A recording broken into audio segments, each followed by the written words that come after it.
Great. How are you, Willie? I'm awesome. So we've got a treat here. This is the men's doubles quarterfinal. We've got Texas Wesleyan, which is from our region, Lucas Eto and Nicolas Yamane, versus the dark horses a bit, University of Chicago, Chen Shi Sui and Kenny Jiang. So, Mike, have you had any opportunity to watch some of these, just in general, not just these teams, men's doubles today? Just a little bit. There's been some great firepower by some doubles players. I saw a little bit earlier on the Coed brothers from Indiana University, and they're seeded #1 Oh, yeah. in the competition. So, some great points there. And, yeah. Yeah, no, it's a who's who of great competition here. Just to name our officials here on court, it's a very interesting thing. We've got Felipe Castaño and Jorge Vanegas, Both of Colombia. both of Colombia, yes, and it's an all Spanish language officiating crew. I'm sure they're somehow speaking English. Felipe claims to this day that he speaks no English whatsoever. But look at him right now. Look at him, folks. He is speaking English. It's happening. So that's the beauty of that. So this is going to be an interesting combination here. Is that not a lot of people know about University of Chicago. This is probably maybe their second or third time in maybe 20 years of coming to the NCTTA championships. And of course, Texas Wesleyan. Mike and I both live in the South region. Right. What are your feelings of Texas Wesleyan? I mean, Texas Wesleyan, I believe they have like 4 pairs, men's doubles pairs in the top 10. So they're definitely they have a lot of highly ranked players there. And so this should be a quite interesting match, and we'll see how this Chicago pair, does against them. I mean, they have a high rated as well. They're very highly rated. Right, and talking about highly rated in terms of where they are, the Texas Wesleyan combo is rated 8th seed, we'll say 8th seed. And the rating numbers, there's a combination of the two players. And so Texas Wesleyan's team is 47-50, and then the University of Chicago pair is a 50-87. And so they're the number 3 seed of the tournament. And so both combinations have won pretty easily as they've hit the quarterfinals here. So it should be interesting. I think what I'm interested to know is a little bit about the styles, and I think you know how Lucas plays. Is it chopper, right? Yep. No. Yes. Yep. I thought so. Yeah. So that's going to be interesting. And I imagine it's long pips, right? Like a long pips chopper. I think. Yeah. let's go with that. We can hear it later and tell everybody. Right. But chopping is definitely going to be a quite stark contrast between the attacking that you'll see. So right now everyone's just warming up, with their forehands, backhands. But then you might see some, chopping in the warm-up, but usually that waits until the game. Yeah, and for the folks out there that may not be familiar with the jargon, chopping, it's an off-the-table kind of slice motion if you think about a tennis stroke and so forth. So it is kind of interesting to have a doubles combination along those lines, and it looks like the University of Chicago is just going to sit there and lots of firepower. So we're going to see some exciting points, I think, here. When they do begin. So I think it's a 2-minute warm-up, I want to say, that they're getting here. Looks like they're about to begin here. Yeah. Both pairs are right-handers. We can go into that a little bit later about, Here we go.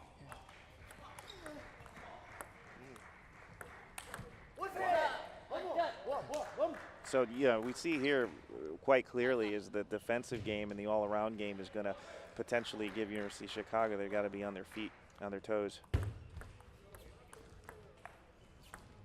Nice point there.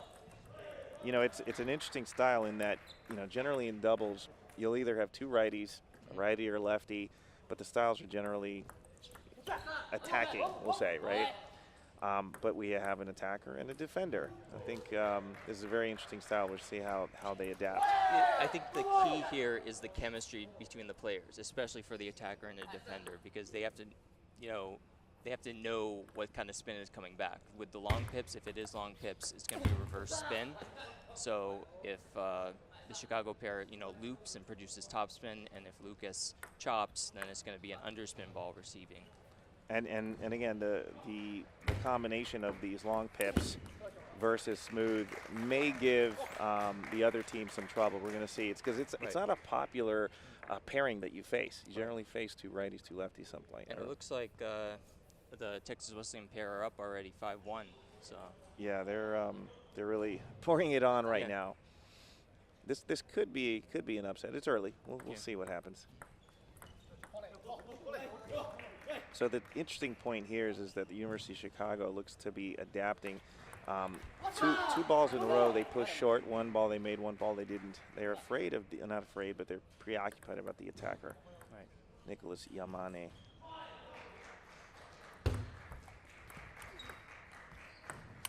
Wow.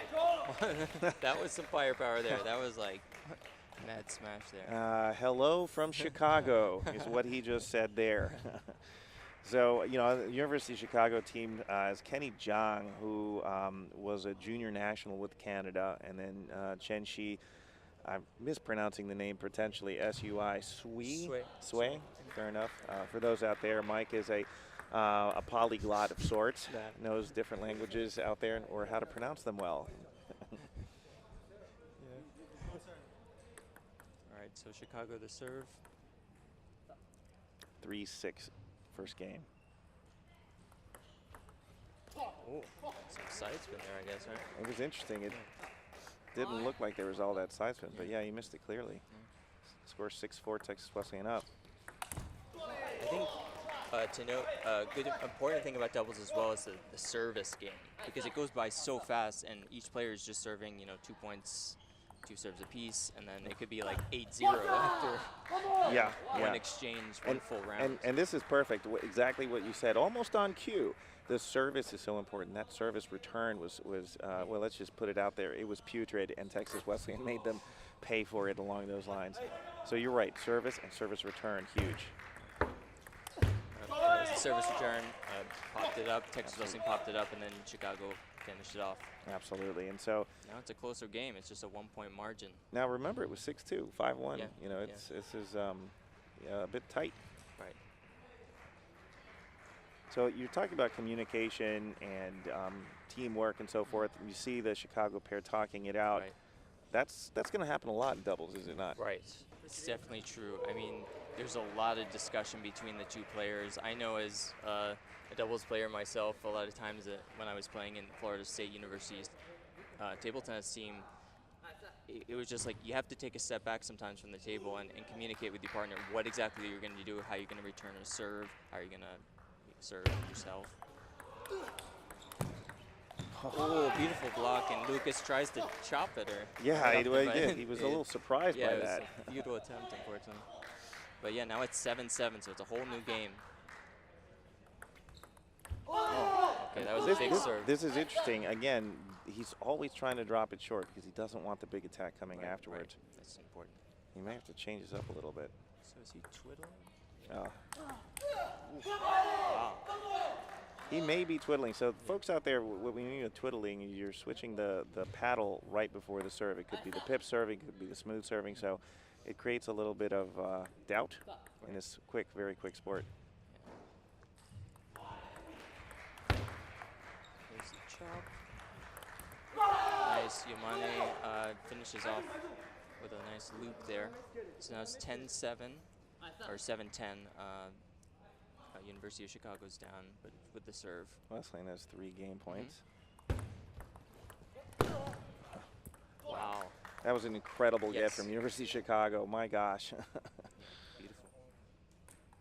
I always love it when people say table tennis is not a real sport. All they got to do is see the guy that just looped a ball from his ankles. You know. What? Oh my God.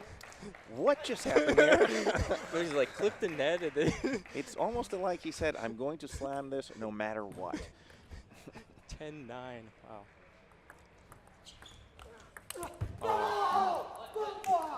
And here's the beauty of this. They just won game number 1, but it's almost as if they've won the Super Bowl just right there. But you know, folks, every game is that important. Yeah, so they're pumped up. The beauty of that. So now they're going to go into their corners.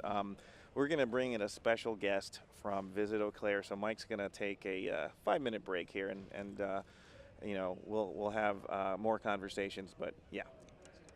So I'm going to be joined in the booth here with one of our host sponsors, do-it-all type of guy, type of organization, visit Eau Claire.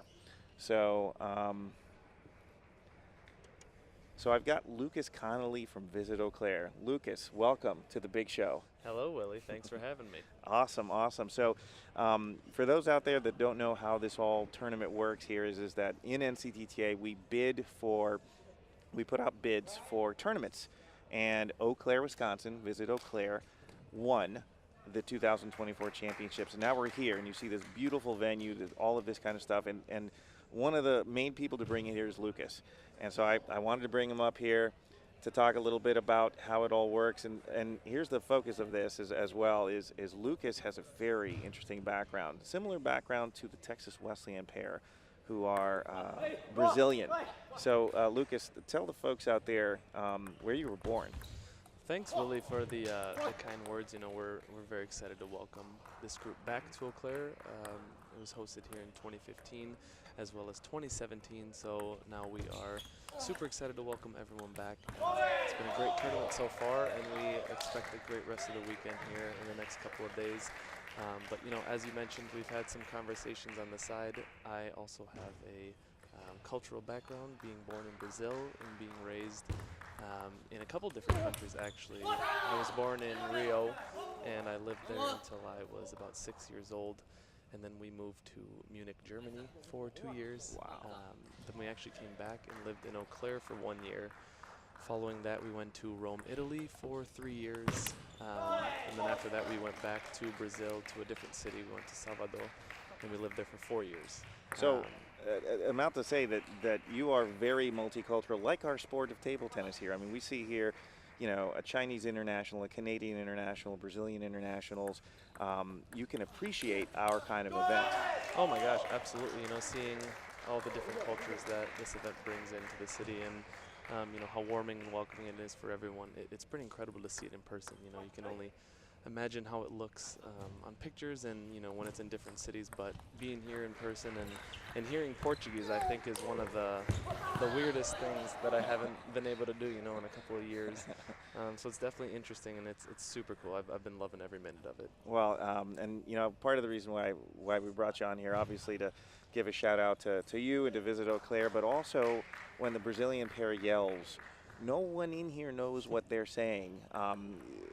I don't know if you've heard anything, but can you translate, if it's you know, PG, anything that they're saying? Is it more like "let's go" or? Yep, that's what I was just gonna say. From what I've picked up here, you know, watching the first game, it's pretty much "let's go."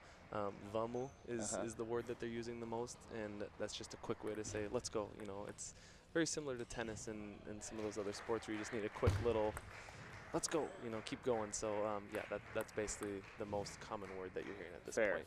Fair. Well, I was also looking to see if they had any, if they were talking any strategy, so you can give the folks at home any understanding if there were any strategy. But hey, I'm not going to go there. You're a tennis guy, right? I'm a soccer guy, actually. Football. Futebol. Futebol. That's the Portuguese version. You know, I was trying to pick up on them. And kind of see if I could pick anything up strategy-wise, and I couldn't really. There might be a little mix of Portuguese as well as other languages as well, is kind of what I was getting onto. Fair. But I will keep an eye out, and I will definitely, you know, try to translate to the best of my abilities. Right. No. There was a pretty big vamo right there. Yeah, pretty excited about that point. Yeah. Well, they were down. It was like 5-2 or 5-1. Now they've tied it up 5-5.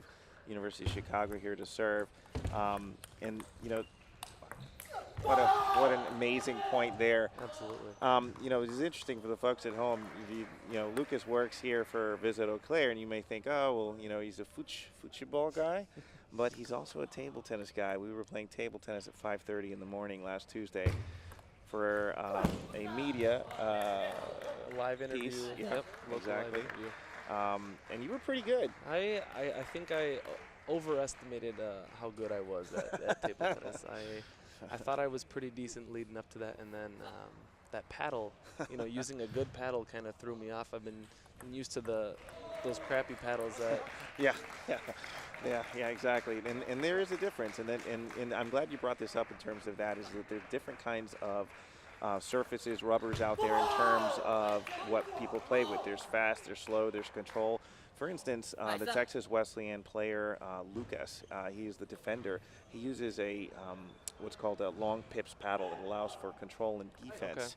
And so you'll see him defend quite a bit. Yep, I picked up on that. Off the table, and it can be an aggravating thing. A lot of the top players see this big ball and think, oh, I'm going to kill it, but it's harder than you think. The amount this of right here. backspin or top spin.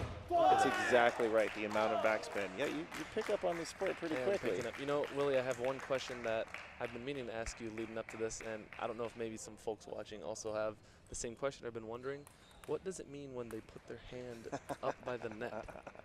So it's called, we're perspirating, we're sweating, and so they put their hand next to the net to wipe the sweat down. Away basically. from the playing surface. Away from the playing. Well, in theory, no one's going to really hit that part of Sure. the table, and if you do, I mean, you might as well just be a professional at this point, right? So Exactly. right. So it's an interesting table tennis phenomenon when you see them wipe their hand. Everyone always asks that question. It's a good question, though. We were wondering, and the table on court 2 or court 1 has a little something poking out on that left side, so we didn't know if you had to maybe show your hand, or No. we were really confused on why they would do it. It's either a camera or a microphone. So, you know, very either one. interesting. Yeah. I had theories about it, and I really didn't know what that meant, but thank you for explaining that. Absolutely, absolutely. So we have an interesting game here. Turn of tides here a little bit. University of Chicago's got one game point here, up 10-9. They're down 1-0 in the match itself. And here we are, we're at 10-10. So in 10-10 is what we call deuce. And so it's now win by 2, and they're going to alternate serves back and forth. And so Texas Wesleyan to serve. Well, It's kind of like we used to have a 10-point tiebreaker in tennis. Oh yeah. You go into deuce, obviously, you know, with the scoring, and then when you win by 2, it's a tiebreaker. So yep. very intense. That makes perfect sense.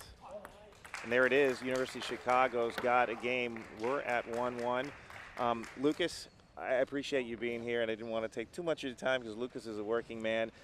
Thank you to you to visit Eau Claire. You guys have done above and beyond, and you know this is wonderful that we've worked together on this, and happy to have you here in the booth, and we're gonna let Mike Ref come back in. Sounds like a plan. Yeah, thanks for having me on. This has been a blast. You know, I've been enjoying all this, soaking it all in, and looking forward to these next couple days of competition. So Excellent. Thanks again, Willie. Thank you.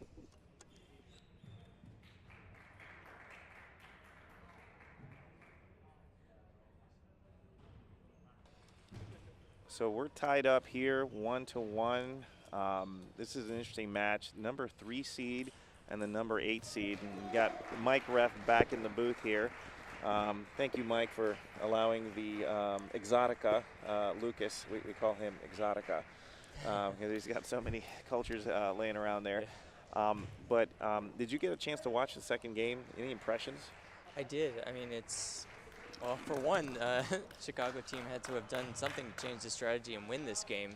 It did seem to have at least towards the middle of the game, it was like a similar point margin, like 7-6 or 7-7 or so. But there were just a few clutch points in the end, like at deuce, and you know Chicago pulled it off just for that second game. So let's see what they do for this third game.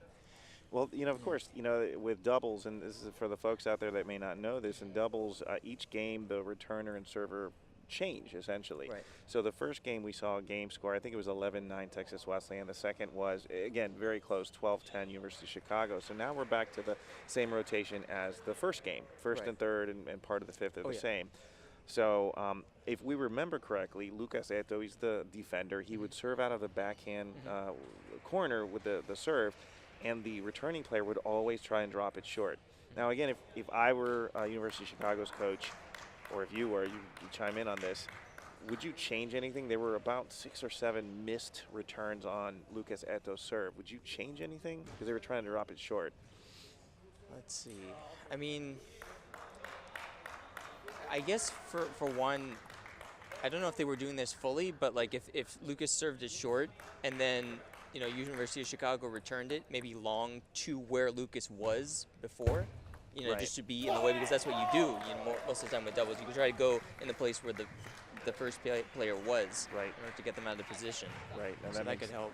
That makes perfect sense. And so that's always the question mark. Are you going to continue going to the well, or are you going to change things up? And you know, that's the sort of the problem of everything. What are you going to do? Yeah, so let's see what they do.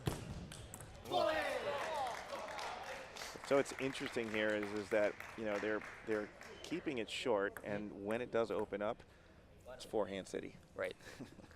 It's interesting too as well because like they're all right-handers, you know, and so they kind of have to move out of the way a little bit because it's not a lefty-righty duo, which is more advantageous in doubles sometimes to cover both forehands. You're absolutely right about that. We've got a good match here. University of Chicago up 3-1. That was a little bit of a miss there. I think he went too much on the flip over the table. Let's see. So Chicago to serve. 3-2.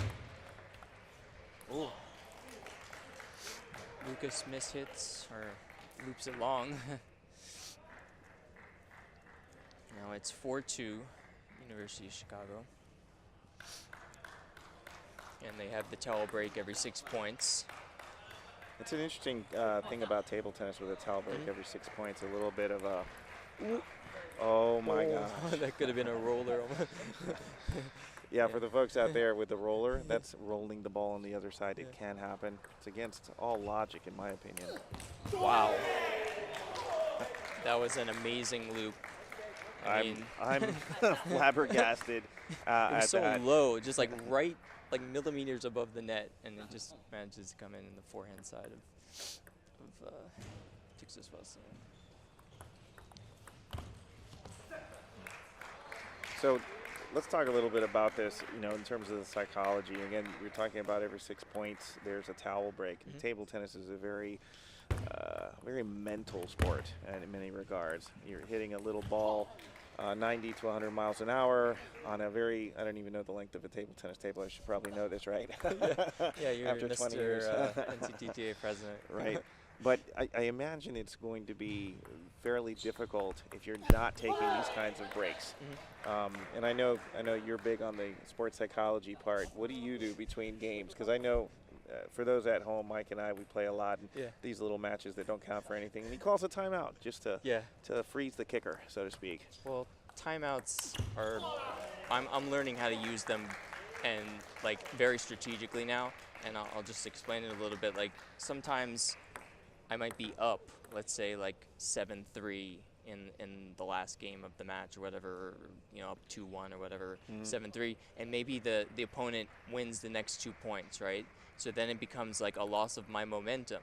So I want to call that timeout, which I get maybe about 45 seconds, minute, to break the momentum and get it back, you know, on my end. It is like freezing the kicker, like in American football, I would say, to a certain extent. But it does calm you down if you're in that moment. Yeah. Note that the every 6 points is just a towel break, so it's more of a mental kind of break along those lines. So what we saw there, this is interesting. I've seen it twice now where serves had popped up a little bit. Texas Wesleyan did not mess around. They finished that point very, very quickly. So it's 5-9 with Texas Wesleyan to serve. And Lucas is usually doing those backhand serves and then twiddles to the forehand, but he has more than enough time for his next shot, you know, because it's... He's serving with the smooth. I believe so, yeah, and then he twiddles. Let's watch him. Oh, let's see. I think so. Yeah, he does. Because the red is the smooth. Yeah. It's a very tricky serve, and he's got 2 points here. University of Chicago up 9-7. Wiping off the table, making sure they got the smooth service. This is going to be an important point. Oh, wow. Yeah. So now 3 game points for University of Chicago. Now the momentum has changed. It has indeed. Yeah. And this is interesting because the first game, again, Texas Wesleyan won 11-9. And so I think they were thinking a little bit about it. Right. Oh. There it is. Game number 3 to University of Chicago pair. It is 2-1 University of Chicago. Keep in mind University of Chicago is the number 3 seed. here for the men's doubles. Texas Wesleyan is number 8 seed. Right. And as you mentioned before, there were well, you didn't say it like this. I'm going to say it like this because I have GRE words that are saved up. A myriad. Ooh, good one. Yeah, good one, of doubles players in the doubles draw, meaning Texas Wesleyan, how many pairs? About 4 doubles men's pairs. Yeah. In the top 10 at least. Yeah, There's yeah. a lot more, like, yeah. They're I mean, again, I've been quoted on this, and I'll say it on the live stream here. They are the New York Yankees of college table tennis. Yeah. And so in baseball, New York Yankees are like 25 or 26. I should also know this since I'm a Yankee fan and I don't, but 25 or 26 World Series championships. Texas Wesleyan doesn't have that many, but they are the team to beat every single year. There is no doubt about that. Giving a quick shout out to people back home, Florida State University, we have young Logan watching. Logan Carter. Hello, young Hey, Logan.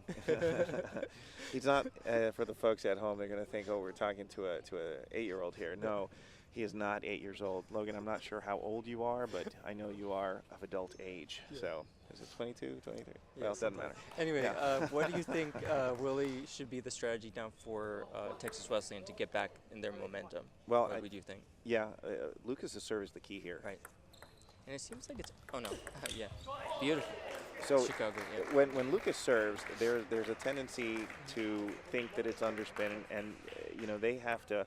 He's got to be ready. That Nicholas has got to be ready for Right. the third ball. They're looking for third ball right here. Pushing more, and then Chicago just flip kills it. Or Yeah. it's amazing. It's a flip loop. He put his whole Yeah. body into it, Yeah. all 132 pounds of it. Yeah. That's like the first backhand attempt that I've seen. I think maybe he's getting a little tired at this point. He Yeah. just wants to not run around everything. But yeah, you're right. Yeah, There's a lot of it's- forehand here in doubles. If you've got the movement, the footwork, why Well, not? Another thing to note is that, like, oh, wow. I would imagine that I see this a lot, like the forehand loops are done mostly against like chops, you know, Right, so the right. backhand loop would be harder to execute there. So it looks like it was a net ball. A little bit of a mishit. Looked like it shanked his paddle there. It does happen. University of Chicago is up 3-2 in this fourth game here. Texas was that's to in serve. All right, that was a big point. Now it's tied 3-3 with the towel break. Yeah. So this is a chance for them to cool off and, you know, even kind of discuss strategy. It's a mini break. A but mini break, remember, yep. they both have their timeout. They haven't do, used they do it, So this indeed. is going to be interesting to see when When they'll and use if, yeah. yeah. Ooh. Just puts his whole body into it. He did. Right. He missed an opportunity. Yeah. I think that push Yeah. was a little high, and, Yeah. and Chicago should have taken advantage of that. They're down 3-4.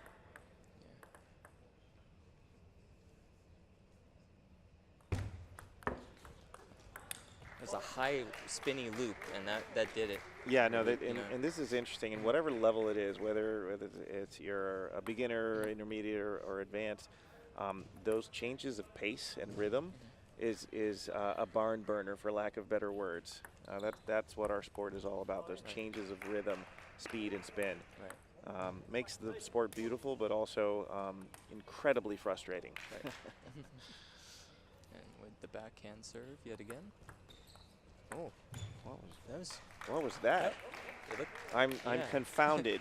It's almost as if that was hey, I'm going to just pass the ball over to you with a dead ball and but take what they you got will. it. It did. It was very odd. Chicago, and this is a timeout. Speaking Out- of this timeouts, is a very good timeout. This is for Texas Wesleyan timeout. So they're down 4-6. This is another time to take a timeout if you're in that last game and you're Right. down. Yeah, right? And better. so you may not be able to see it on your screen back home, but Texas Wesleyan is being coached by a legend. Yeah. Bruno Venturo dos Anjos. He is, and I'm probably mispronouncing that last name, but he was an awesome, still is an awesome player. Was an excellent player for the Texas Wesleyan team. I think he played last year in 2017 when we were here in Eau Claire. So I don't recognize the University of Chicago coach. It looks like maybe they're one of their teammates here. But nevertheless, coaches play an important role here in table tennis. And Mike, you're one of the coaches here at Florida State, along with me. Yeah. What kinds of things would you be, again, if you were the Texas Wesleyan coach, advising for at this point? Well, like you said, like maybe take advantage of Lucas Eto's serve, Right. Yep. and maybe varying that up a little bit. And there's a restriction of like the placement in double serves Yeah. because it always has to go across Yeah. the table, but still just varying it up, maybe short, maybe long, do side under, side top, whatever. Yeah. But that might help with the advantage there. No, it makes perfect sense on that. So it looks like University of Chicago to serve.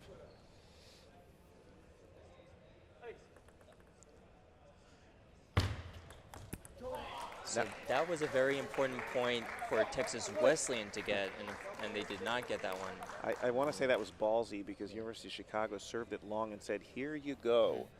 And Texas Wesleyan was attempting to rip it, which I would have done as well, obviously. Right. That's 2 in a row, so Very goes for it interesting. again.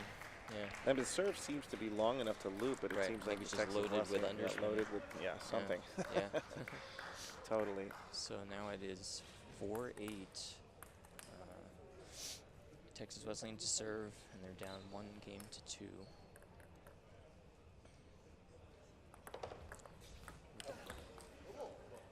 Interesting hit Was there. a reverse pendulum serve, which set up. We've got 5-8. Yep. So 1 point. One more for Texas Wesleyan. So that was very odd. It's so folks, this is weird to me, and it's all about spin. But if you don't add spin and make it look like there's spin, this is where it could be confounding, and perhaps that's what's going on with the Texas Wesleyan pair. Right.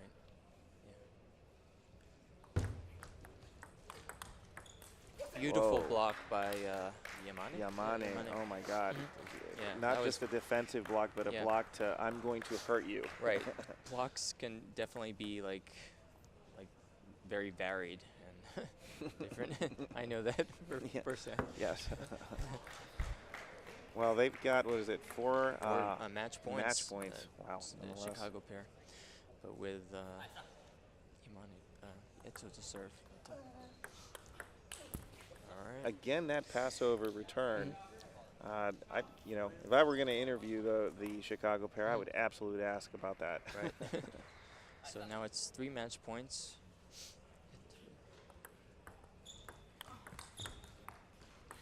Oh, what an incredible return. Are you kidding me? It is now 2 match points saved by the Texas Wesleyan pair, and they're still hanging in there. Chicago just called a timeout. I was about to say this might be a good time for a timeout. This is that momentum. Excellent. Momentum shift. This could be a determining factor if they clinch it now or if it goes to a deciding 5th game. Give it a moment here to identify our sponsors here that really made this happen for the 2024 NCTTA Championships. We're sponsored by Yola. As you can see, we're using Yola balls, barriers, tables. Also sponsored by Pong Space. Pong Space, take a look, pongspace.com. Sponsored also by Bluestone, and so they're helping us with medals. We're also obviously sponsored by Visit Eau Claire and a new sponsor, the U.S. Coast Guard. We have a friend in the U.S. Coast Guard, funny enough, calls himself a coastie. So we're really happy to have all of our sponsors support this wonderful event here, and of course our volunteers and student athletes to round about. So looks like we're back in action here. University of Chicago up 10-8. They have the serve. Who has the serve? Let's see. Well, we're going to find out in a second here. This is important too. Yeah, exactly. Chicago is to serve, so they have the advantage with the serve as well, up 10-8 in the 4th game. Looks 2 like match points. Short underspin serve from the side. No, I was wrong. Oh, God. Oh, my God. Oh, Jesus. Oh, no! Are you serious? Did that just happen, folks? That is what we call some wacky spin. And again, the University of Chicago player just loaded it up and said, "Here you go, take the spin back." But what an ending point that was. Amazing. and just again, when we scream like that, we're really meaning that. It's not just put on of any sort like that. But my gosh. That's right. Take the whole thing. Okay, so so we've got University of Chicago beating the Texas Wesleyan pair. This was the men's quarterfinal. So University of Chicago, the number 3 seed, they're heading into the semifinals. One of the Texas Wesleyan pairs will bow out at this point, but again, like Mike said, there are 4 of them. Yeah. Gives a good opportunity that many of them are moving forward into the next round. So. We're going to take a quick break here. Appreciate everyone watching. We're going to come back with a co-ed team match. We've got the University of British Columbia and the University of Virginia coming up next. So hang out with us. We'll be right back. Appreciate everyone for hanging out. I'm Willie Leparulo. And I'm Mike Griff. All right. Talk to you soon.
So here we are back again here, 2024 NCTTA Championships. We've got the co-ed round of 32, University of British Columbia versus University of Virginia. I'm Willie Leparulo. I'm here with Mike Griff. We're back in the booth, back at it again. So we've got Poppy Lee from University of British Columbia and Shahir Kadiri from University of Virginia. And the beauty of that is I appreciate you finishing my sentence there, because there was no way I was going to correctly pronounce Shahir's name without butchering it. Thank you, Mike. We introduced the polyglot, the grammarian, all together in one. For those of you out there, we're NCTTA. We're the National Collegiate Table Tennis Association. Mike Reff is our resident poet laureate. I am the whipping boy, I would say, of NCTTA. You need something done, just ask me. It'll get done. But if you need something proofread or some sort of poetry done, that's Mike Reff. That's what it's all about. All right, so this is, so everyone knows in terms of the format, it's 4 singles, 1 double. And we're showing you right now table 2. Table 1 is playing right next to us. And again, it goes to doubles if it's tied 2-2. So we've got our officials, Jorge Vanegas and Eric Pulido. Again, 2 Colombians. That's a running theme around here. Lots of Colombians here in the area. So, Mike.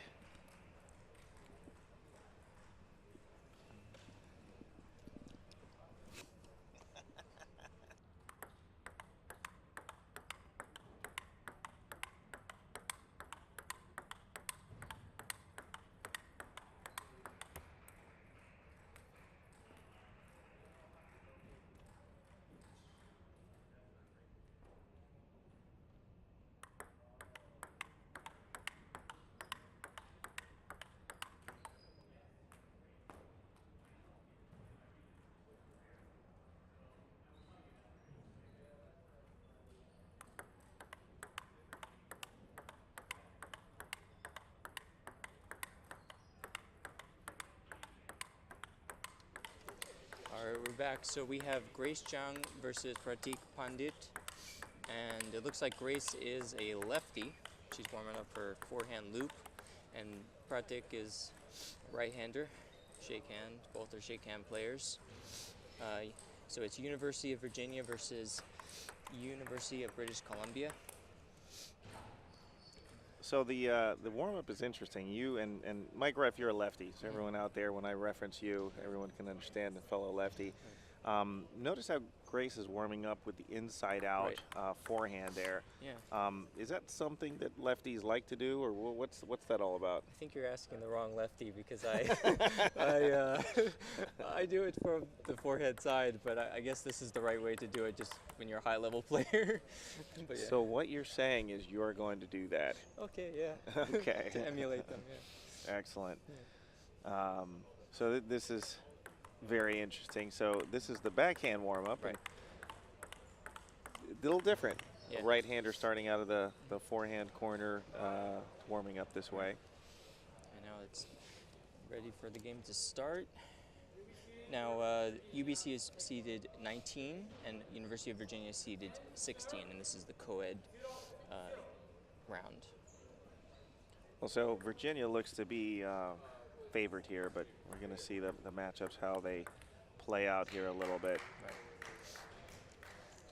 Right. Pratik gets that first point, and it's 0-1, Grace to serve.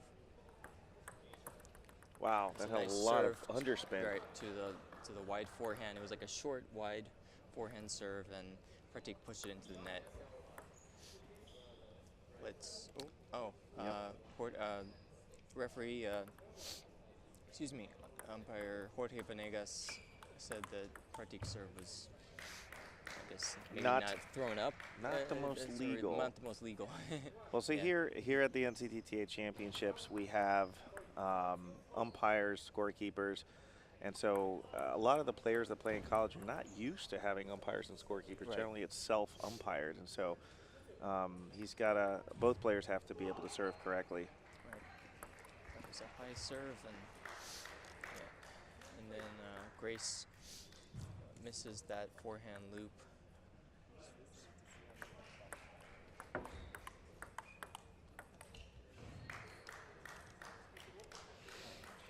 So now it's 4-2 Pratik.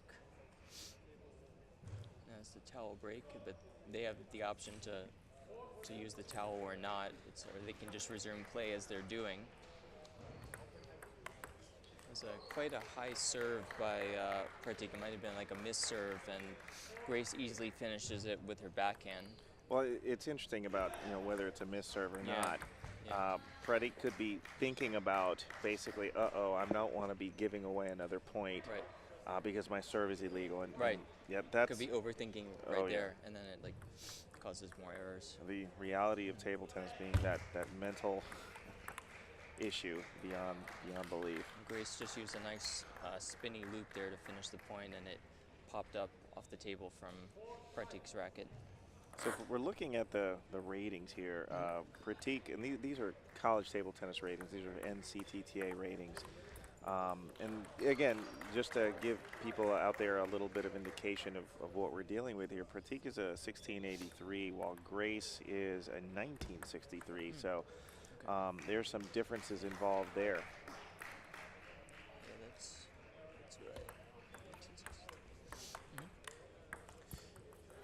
Okay. Looks like Grace is trying to get used to the different play style here. For Pratik, a little bit different than what she's normally used to, perhaps.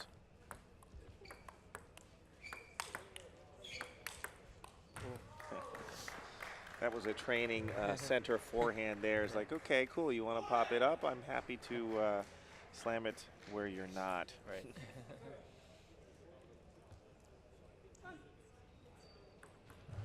6-7. Grace to serve. All right. Pratik pushes it back, and Grace goes for the forehand loop, inside that forehand loop, and misses. Oh, beautiful smash by Grace. It's you have to ask this question, and it looks like as if Pratik is maybe not so comfortable. He's backing off the table, letting her attack, and he's blocking a lot. Right. As a left-handed player, that likes to attack, like yourself. Do you get excited when you see something like that? Oh, he's laid off. Okay, cool. I mean, I have like a pretty aggressive flat smash and a deadly backhand block, you could say. But I do like it when it's available for attacking. Well, Grace, she's got 2 game points right now.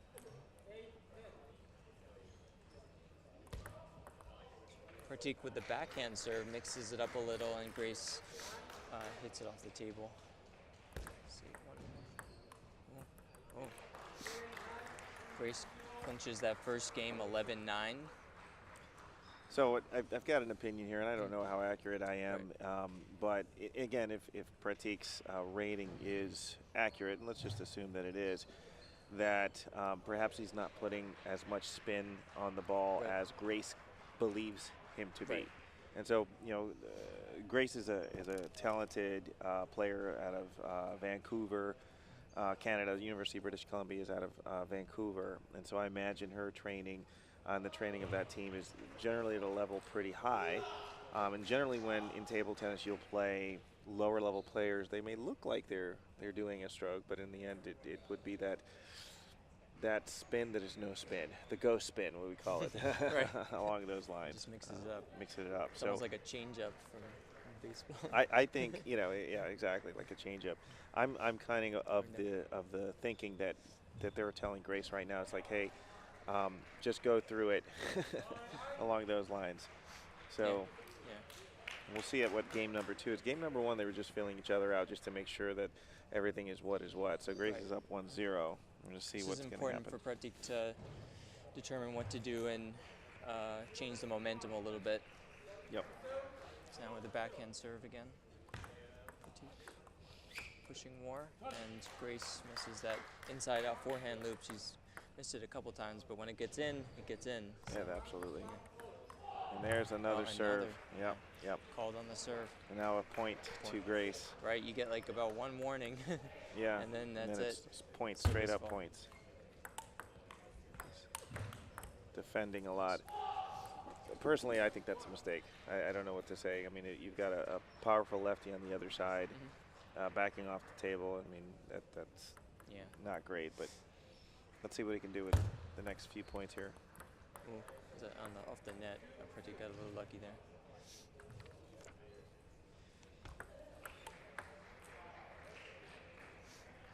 Yeah, Grace Zhang has a lot of different weapons at her disposal.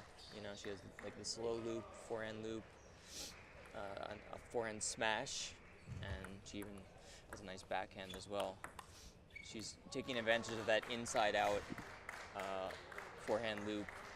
When it lands, it's very good, and it's landing a lot more now as she gains more confidence through this match. Yeah, I'm of the opinion that unless Pratik changes some strategy here, that this second game will not be at all close. Right. Right now it's 5-2 Grace with the serve. Yeah, beautiful.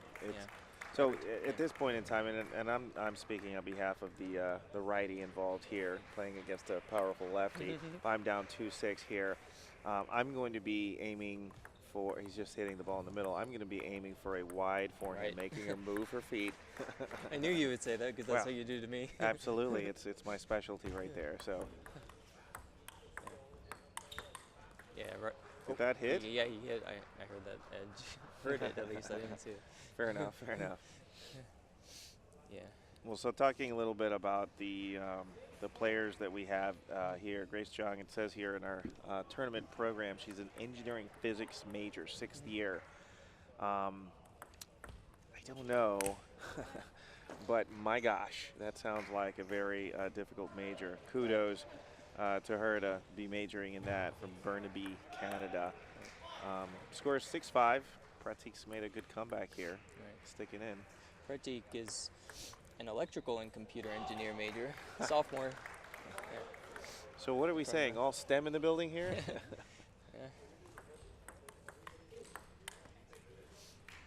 Well, this is very interesting turn of events here. Again, I was calling a blowout here, but no. Pratik is shifting the momentum now. He has the serve at 6-7.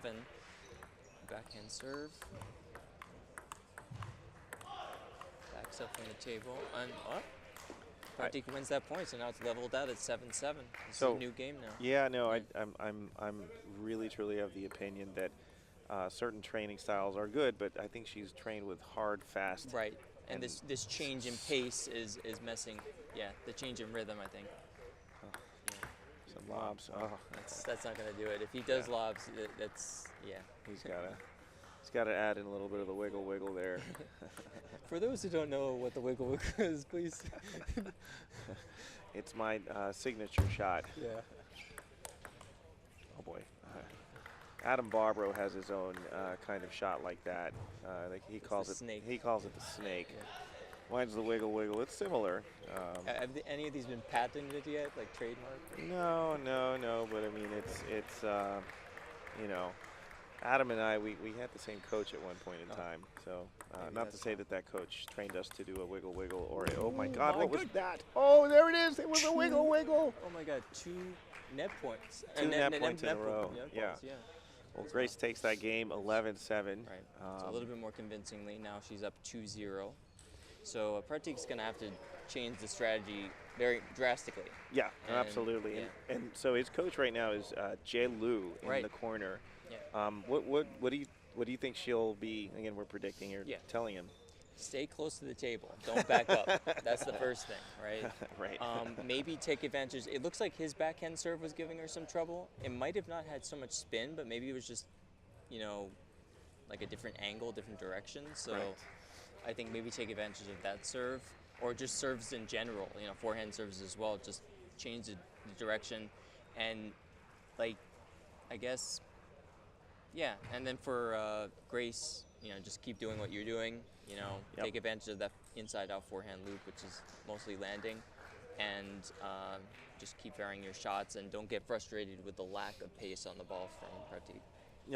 That's absolutely excellent advice, and the change of rhythm can really draw a person in, or even make things worse, so to speak. So. We're going to see here what they have in stock. Now, you know, for me, again, Pratik has lost 2 or 3 serves already just for point penalties. Right. That's a difference in the game right now, 11-9, 11-7. I think one thing, though, he probably wouldn't have gotten it taken off if he had done his backhand serve, because that's a little bit, I don't know, it might have been a little easier. Right.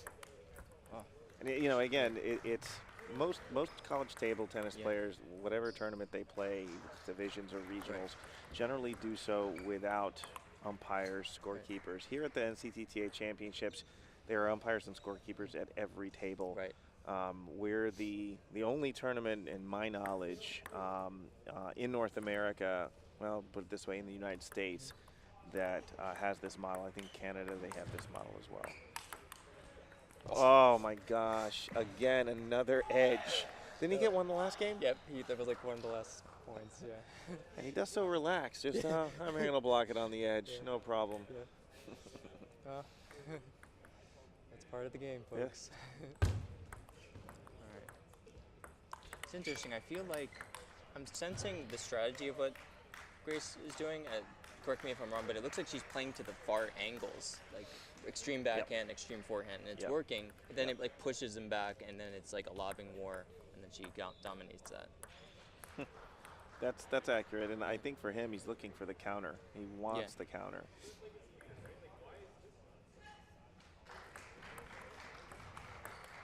Yeah. That wide forehand. Yep. So now it's okay. So it's 4-2 Zhang.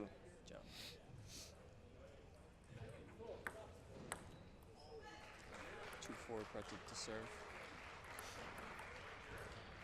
Again, the long underspin serve, and again, it looked underspin, but it may have had less underspin than Grace anticipated. Oh, wow. Nice. That was a good counter by Pratik. Now the points are leveled, score is leveled at 4-4. So Grace to serve.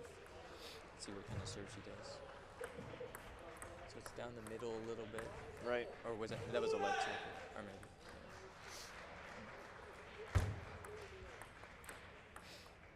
That lefty forehand push. Yeah. I know that gives you problems. That's my What's that weak about? spot. I don't know. What's that about? We just like the backhands, I guess. Oh. Well, in general, we like the backhands, right? Yeah. So now it's 6-5 Pratik. You notice, I was going to mention something real quick, sorry, is that she's always opening. Yeah. Have you ever seen him open? He waits for her to. Yeah. I was thinking maybe if he can focus on making his pushes really short, maybe that's the way to win more. More of attrition. Absolutely. I mean, she will open eventually, but maybe if he just puts more underspin on it, then messes her up. Oh, topspin serve, yep. Oh, here we go, some defending. Returned it. Oh, he wow. won that. Some lobbing here. 8-6 Pratik. Could be a new game. So I think when somebody's serving and they know their serve has been called several times, they're going to tighten up a little bit, and then they're not going to be able to impart a lot of spin. And I think what is happening, maybe to even Grace Zhang's detriment, is that when he serves, the balls are deader or without spin more, and then she is putting a lot of spin and then missing a lot of unforced errors. But 8-8 here with her serve.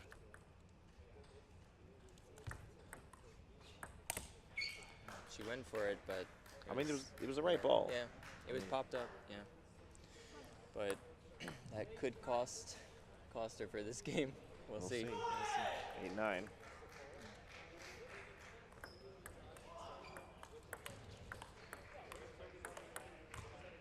Nice get. Nice. Oh, he needed that point. He did.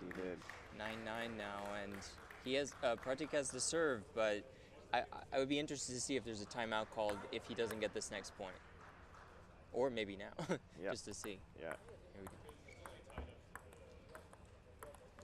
Pushing more. It's a war of attrition, just like you said. You said that 2 points ago. Yeah.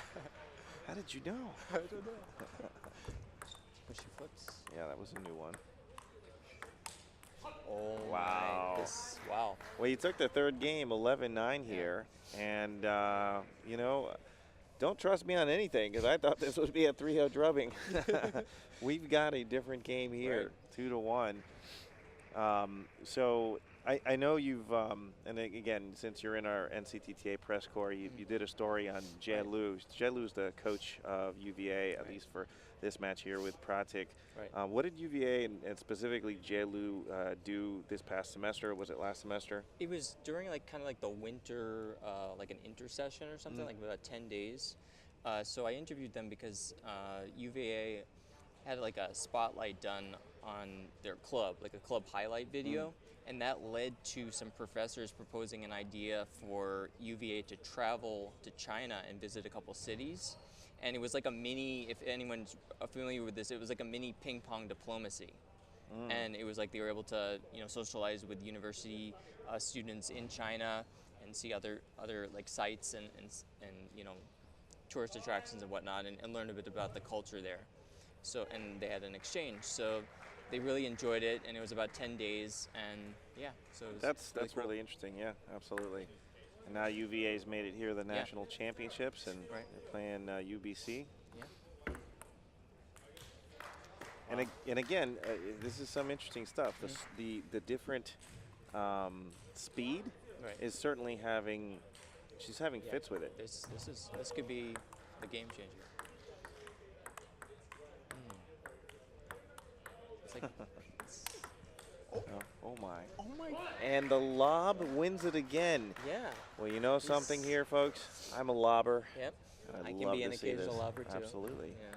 Well, we're from Florida State University. That's where we Lobbing lob. Central. Bobby Leach Center.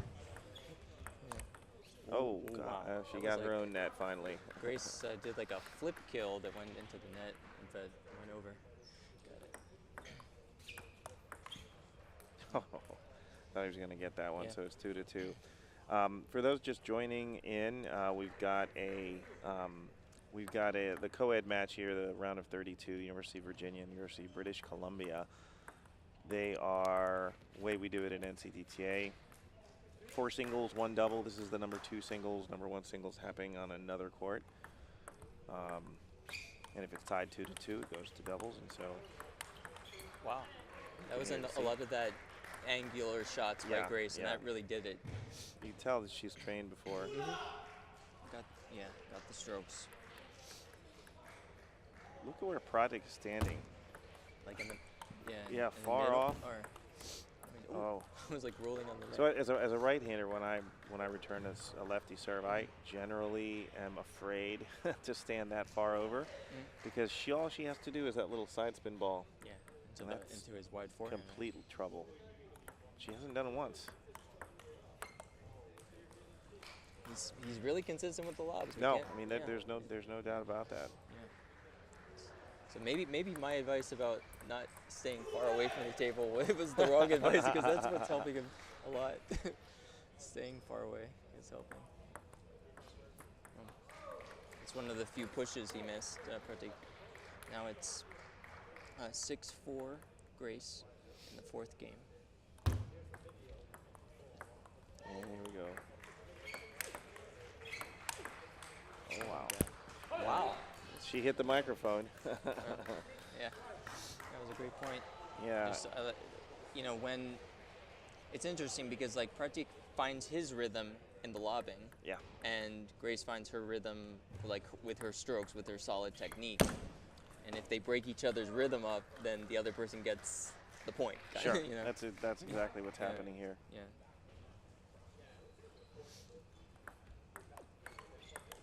Oh. Nice. That was the Great wide backhand. forehand. Yeah. Yeah, great So backhand now there. there's a 3-point deficit, 8-5, Grace up.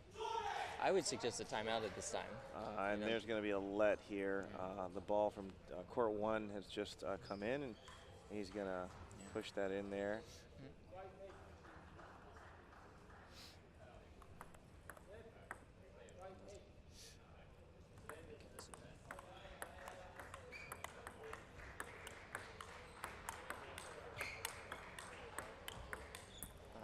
They got him on that. Yeah.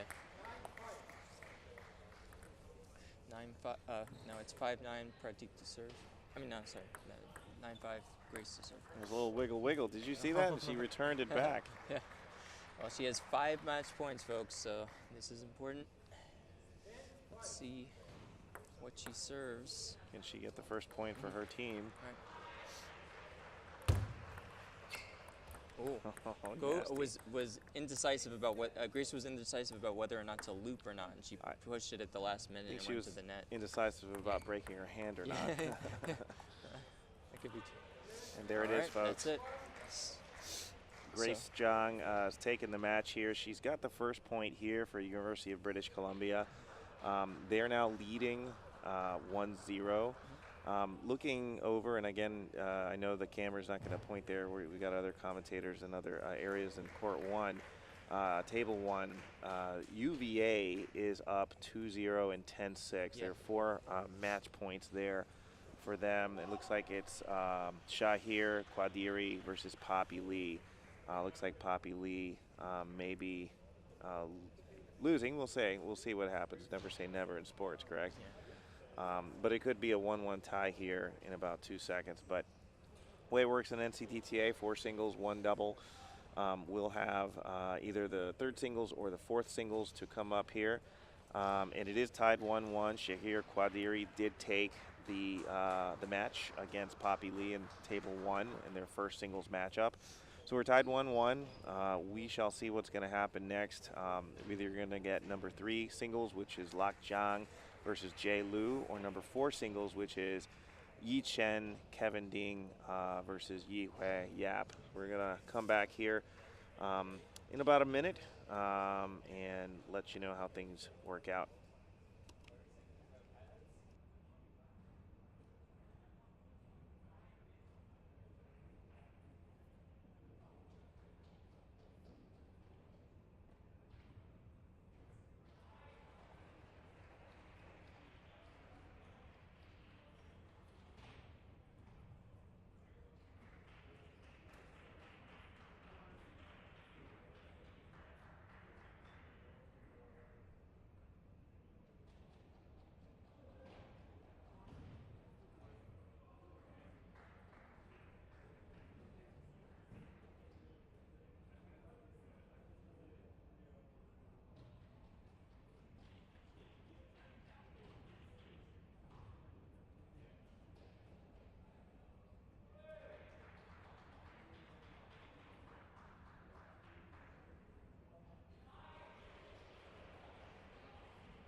Alrighty, we're back here.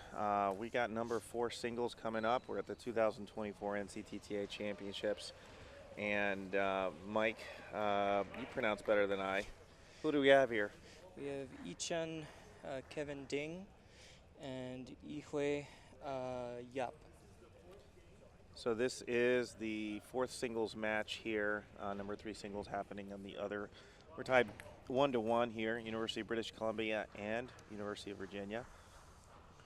And Yihui Yap is from Virginia, and we'll say Ichan is from UBC. That's where he goes to school, according to the UBC website. It's very interesting, actually. He's from Argentina, Bahia Blanca, Argentina, and Tianjin, China. Very cool. We've got a Chinese, Spanish, English combination here. Looks like it looks like he's a penhold player. Oh, yeah. So that should be interesting. We'll probably see a lot of forehand dominant play unless he does the reverse penhold backhand, which he does. He does. Example on cue. So it's perfect. It's almost as if we scripted that comment. So, in table tennis, and if you were with us before, we were commentating a match that featured a chopper and doubles before, Right. and there's a lot of different styles here. And so what Kevin Ding is featuring is I would say, more traditional now penhold style, where they're using the reverse side of the penhold paddle. And it doesn't look like he has pips on the other side, so it's just normal along those lines. Yeah, I think so.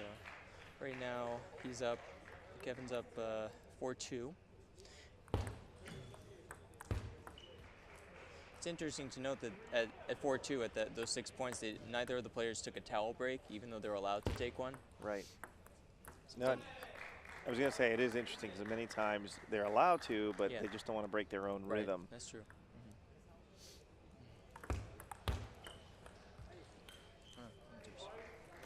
Yeah, no, it was a sort of an indecision point right there. It's like, should I loop? Should I push? I'll just give you something.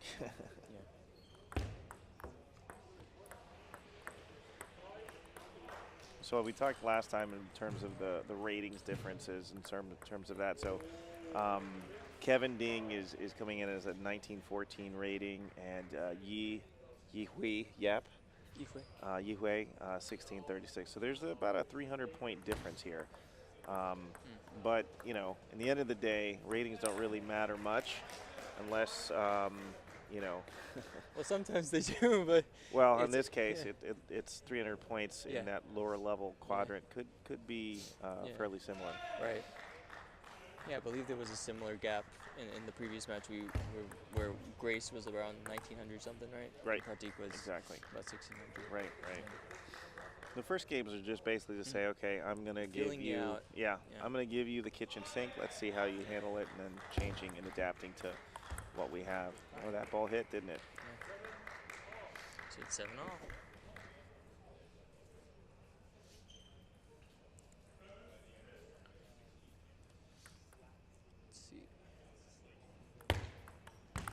So it looks like Kevin likes to use his RPB, as we call it, the reverse penhold backhand, and that could help him a lot. Sometimes you can get like some mad spin on that, I agree.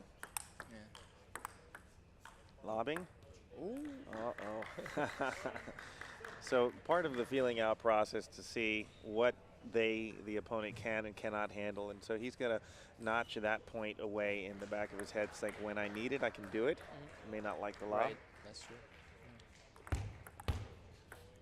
Well, now he knows that serve will be able to be popped up unless Yihui adapts to it later on. Right, and again, table tennis, a lot of mental notes. What can work, what does work, and continue doing it. Right.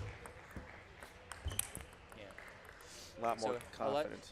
An interesting thing to note is that Kevin seems to be doing that penhold strategy a lot, like with the third ball attack, where it's like serve, then the opponent returns, and then he attacks immediately to try to finish the point off. No, I agree as well. And again, we do this at our club, our local home club at Florida State University. These drills, basically, how do you prevent third or fifth ball to happen? And the first ball is your serve, the second ball is the push or return, and then the third ball is that finishing ball most of the time. And so what Yap has to focus on here is that after the serve needs to be in a place, the serve return needs to be in a place that makes Kevin uncomfortable, right? And right now he's extremely comfortable. Right, he's controlling this. Está cómodo, as they say in his yes. native tongue. That's right? true. Is that right? Yeah. Está cómodo. Yeah, for all of the Spanish language listeners out there, we could do this whole broadcast in Spanish, but we won't. We won't. But I'd like to one of these days. Qué lástima. Qué lástima. Yo te lo digo, qué lástima. Anyways, back to the action here. Yap to serve down 0-1. So it was a nice backhand serve.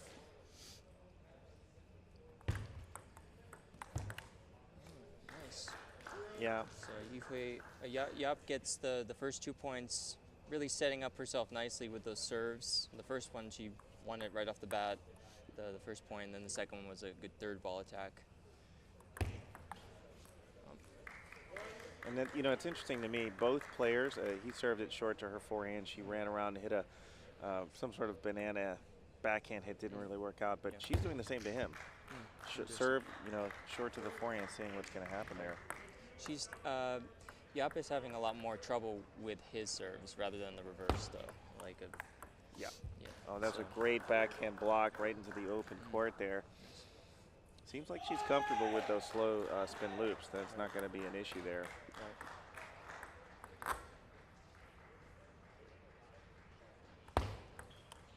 A nice pendulum serve there. Yeah, absolutely. So, you know, I mentioned the ratings before, and so this is an interesting concept. Is that, you know, the ratings we use in NCTTA, they're our own ratings, and so every table tennis organizations, they have their own rating system, and it's similar enough, I'd say, along those lines. But you can't totally disregard a rating or regard it as the end-all, be-all here. And so we're seeing Yap is a 1600, and that's generally right above average, where 1900 is aspiring to sort of that higher level here. Both players have these versions of their own excellence, we'll say. And would you attribute that to being in that comfort zone? Right. It depends on their styles. If they're comfort, like with me, for example, I'll let you know how to beat me, even though you know how to beat me. Really? Yeah. This would be great to hear. I mean, like, I love to block, and if you were to slow loop against me, I have a hard time blocking a slow loop because a slow loop is spin, right? Right. So, like, that's not my style I like to play against. But if you were just, like, driving looping, we would just, you know, consistently, I would just block it and beat you easily. Notice, folks, how he said, and beat you easily. No, would. Conditional tense. What is a conditional? What does that mean? What are you talking about? Oh, yes, it's grammar. Yeah, I don't do grammar in any languages that I speak. It's just too much thinking. Oh, nice. Oh. Beautiful point. If you hear me, you know, singing sort of a operatic kind of tone there, anytime there's a lob, I get very, very happy and excited about that. Your Italian heritage as well. Yeah, absolutely. It's,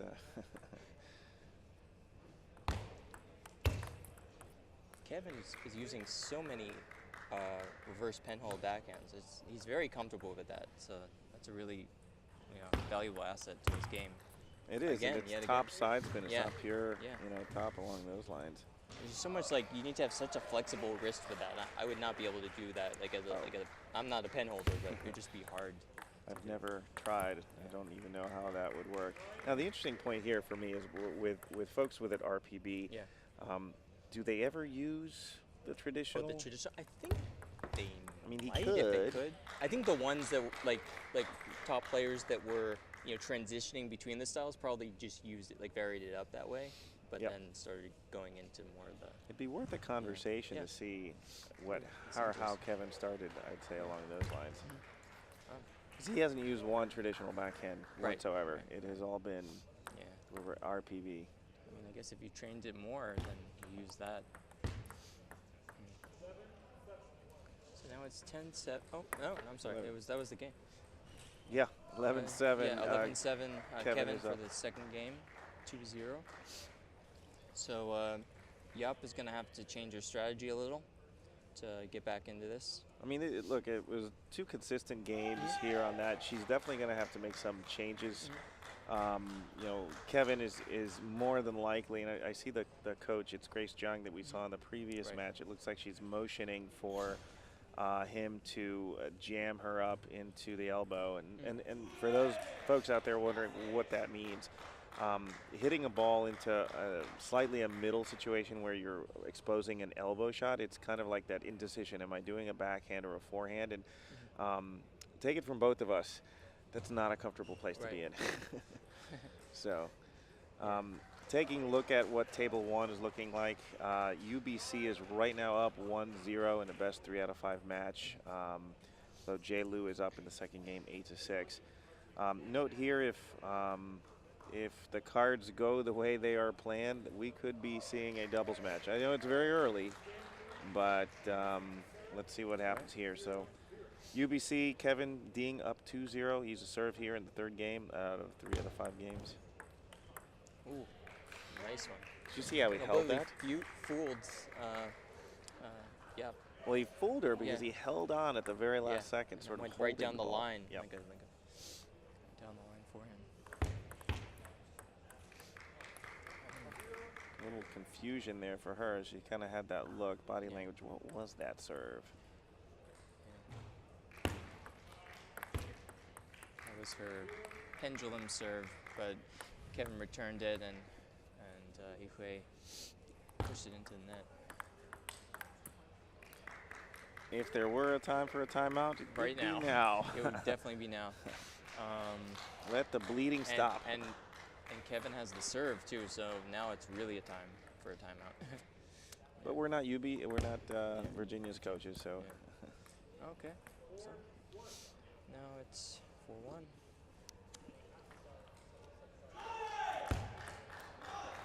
So that was a cool serve. That was a very cool serve. That was a lot of, looks like corkscrew spin on that, and she was certainly not happy about that serve. Yeah. It's interesting because like Yap does more of like the traditional pendulum serve. Yep. And Kevin did more of like a reverse one. Right.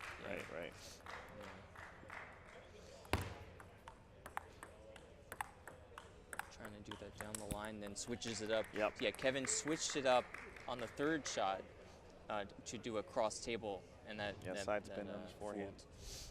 Yep.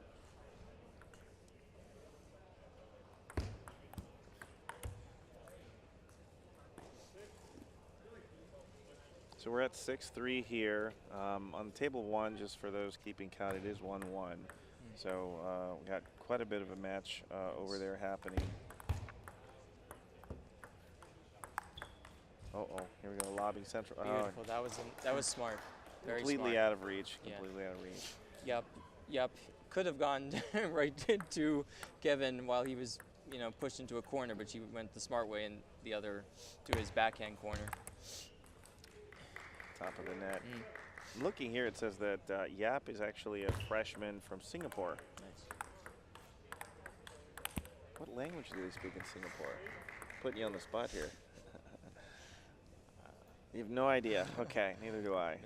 Maybe I would guess Mandarin, Putonghua. So here's something interesting, right? She's adept at blocking. You notice how she took a block from the forehand corner.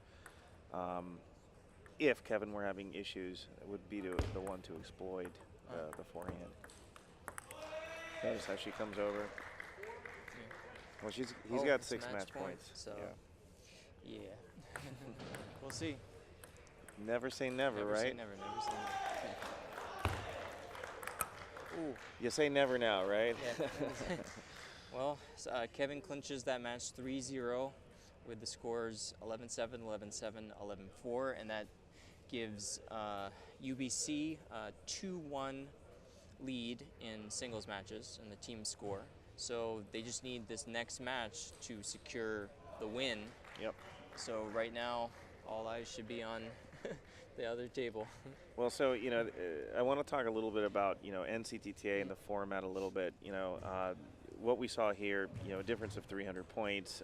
Also the previous match, Grace and Pratik, again, difference of about 300 points. The way in NCTTA works, you don't have to put your best first and your second best second and so forth. There's a strategy involved. Everyone has to submit a roster, and within that roster you create a lineup. And certain teams like to, change things up a little bit, we'll say. University of Virginia is, by team rating, a stronger team. They have 3 2,000 level players in the 1600, whereas UBC, they're consistent, 120, 240, and a number of 1900s. Right. But depending on the lineup here, things could get extra spicy, we're going to say. It's much closer than on paper, even though they are close enough, but still, I mean, it could be. Yeah. Exactly. And so, table one, and again, I know you guys can't see it right now, but it's Lak Jiang, 2240 rated player against Jay Liu, the UVA leader here. She's probably 2100, 2150 kind of thing, 2136 looks like. Yeah. If she wins, let me make sure I got this right. If she wins, we're going to doubles. And Jay Liu is a top-notch, not only like teams player, but also in the singles. I believe she clinched her like the first round at least. The division. That as well. So she's doing quite well so far. Well, we will get back to you, let you know if we're going to hit doubles here. I'm Willie Leparulo with Mike Riff. We'll be back here soon. Thanks. Thank you.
going to fix the floor. I'll be right out in a minute.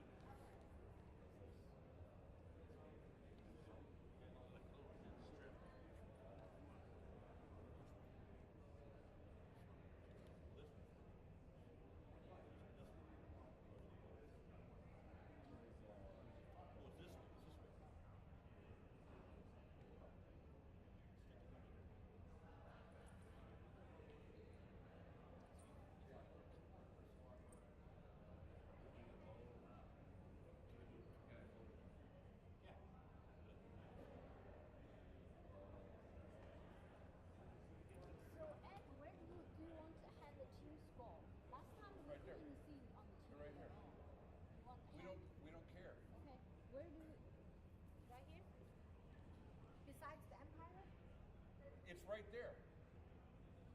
That's it.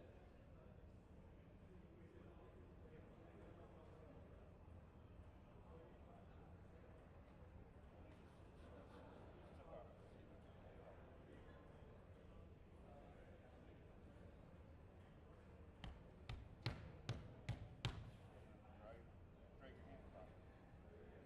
Better. It's not? Yeah. All right, we'll just see that. Typically, I cut it really easy. Nice. You actually like put a little bead of glue in there. Kind of the thing. Good job. Hopefully it's all right. Ready, guys?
receive or choose a side? You want to serve.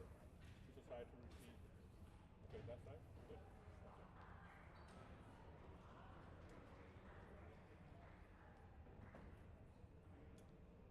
2-minute warm up.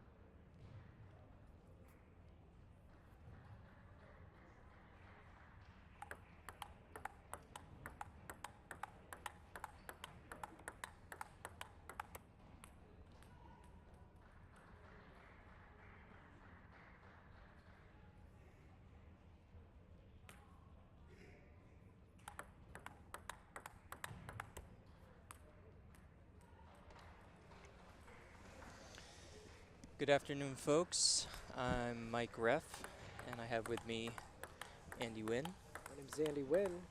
Welcome back to the 2024 National Championships. We are in teams competition at the moment. This is the women's teams.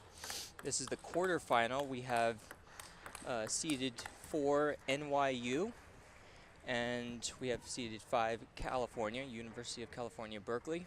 Tight match here.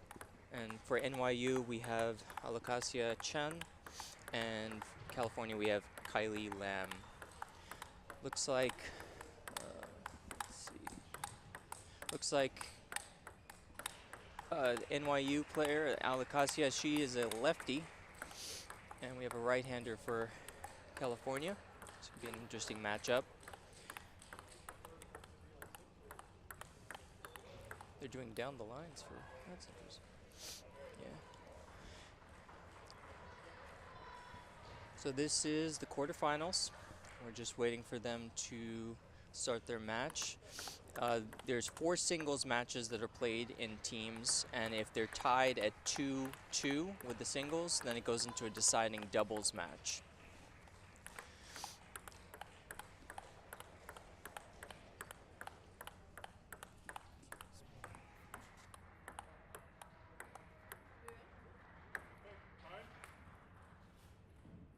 Okay, team match number 2. 10 versus Lamb. 10 to serve. 0-0. So we'd like to take a moment to thank our sponsors. We've got Yola, and we've got Pong Space. We also have the U.S. Coast Guard here, Bluestone Designs and Creations, and of course we have the lovely, beautiful city of Eau Claire, Wisconsin. All right, it looks like the game's starting. Kylie to serve. She wins that first point. No, or, no, it's the second point. Sorry. It's 2-0. No, 1.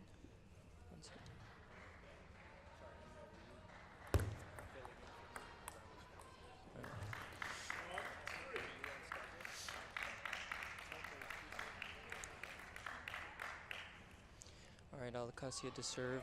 1-3.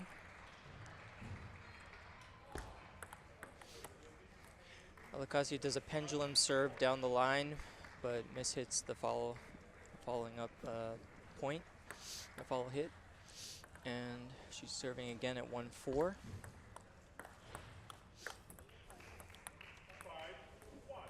right, so Kylie's taken a quick lead already. It's 5-1, Kylie, for California. Oh, clip of the net. What? Oh. That was an interesting point.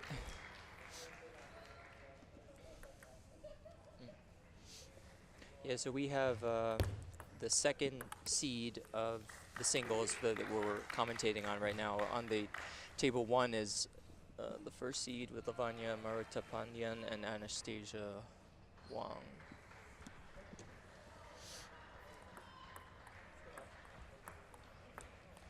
So I now have with me commentating in the box Logan Zimmerman. Want to introduce yourself? Hey everybody, how you doing? So we're just going to get into this. It looks like Alakasia came back a little bit, and it's now 5-all. So she went from 1-5 to 5-all. Kylie to serve.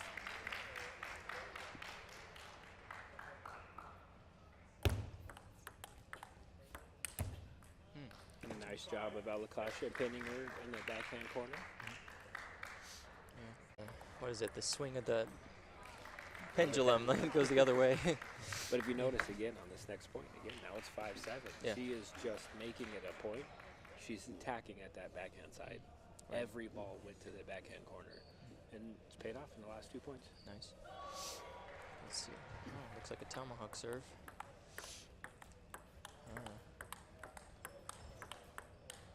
That was nice angles by Alakasia.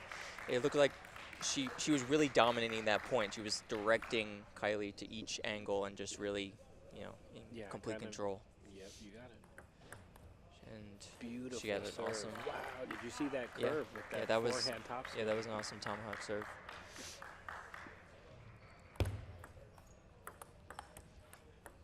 And a little bit of an unfortunate luck. That's not what Kylie wants to see. Yeah, when it's, you're already 5 game points save. you've All right. lost the momentum and the Yeah, net decides they exactly. want to. So that flipped. She was, I think, does that was 10 straight points. wow, that was quite impressive. So interesting. Kylie off to a slow start, but she saw or found something that, and I think it started off with that. I'm going to pick out her backhand a Right. little bit, and then after your opponent starts thinking, okay, I see what you're doing. You know, you're going straight to the backhand side. I'm going to be ready for it. Right.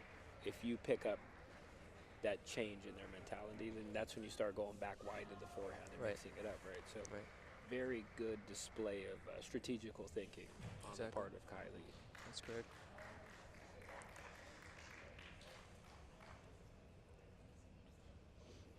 I wonder what Alakasia has in mind. It didn't look like she had much of a conversation in the corner. If that's a teammate that's here for support or coach, watching the match. But Yeah. wow. Well, yeah. I mean, she got those 10 straight points. So I mean, that was maybe a more convincing lead. So even though she was down 5-1, it was just more like do what you can, just do the same thing. Now you know the strategy. But like I was talking with our NCTTA president Willie Leparulo, he was saying that first game, is that you're feeling each other out, Yeah. right? So it could go either way. Still, we don't know yet. Man, she's Well- doing really well. Do you see that touch? Yeah. So I don't know if her coach, Gao Yanjun, was telling her, like, you can play this cat and mouse. Maybe her footwork in and out isn't good. Because, she went wide and deep and then brought her in with a short shot. Normally, when you have them back, you just keep attacking. But, this is very impressive. She's apparently very intelligent player. You can tell just after the first game.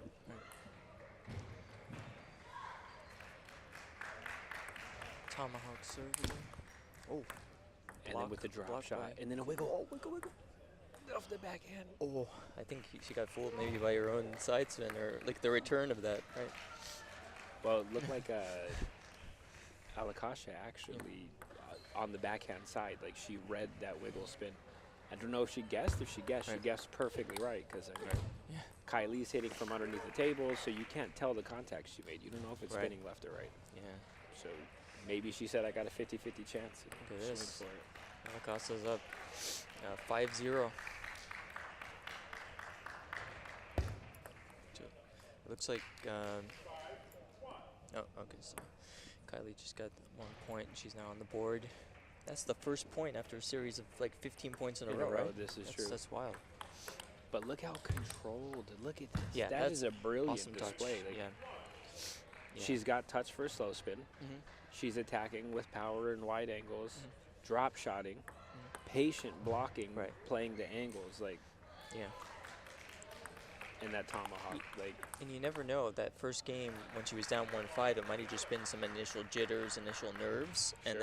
then, once they cleared, she realized, she can rely on that touch game and other aspects of her technique.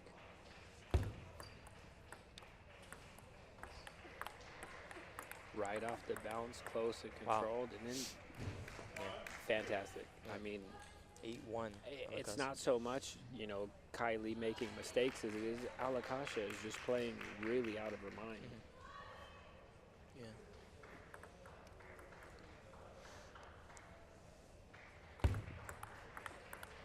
There we go. Okay, a little bit of offense for Kylie. Kylie got another point to make it 8-2 Alakasia to serve. with another tomahawk serve. Oh, that was like a Reverse. reverse. Yeah. That was cool. Look at that blocking. Yeah, I mean, I think there's many players that would love to have that type of patience and vision to see, like, when you're a blocker, you have to almost give your opponent the initiative, but know that you're going to read their intentions well. Right. And I think that takes a lot of foresight and strategic prowess to be that calm under somebody attacking you, you know?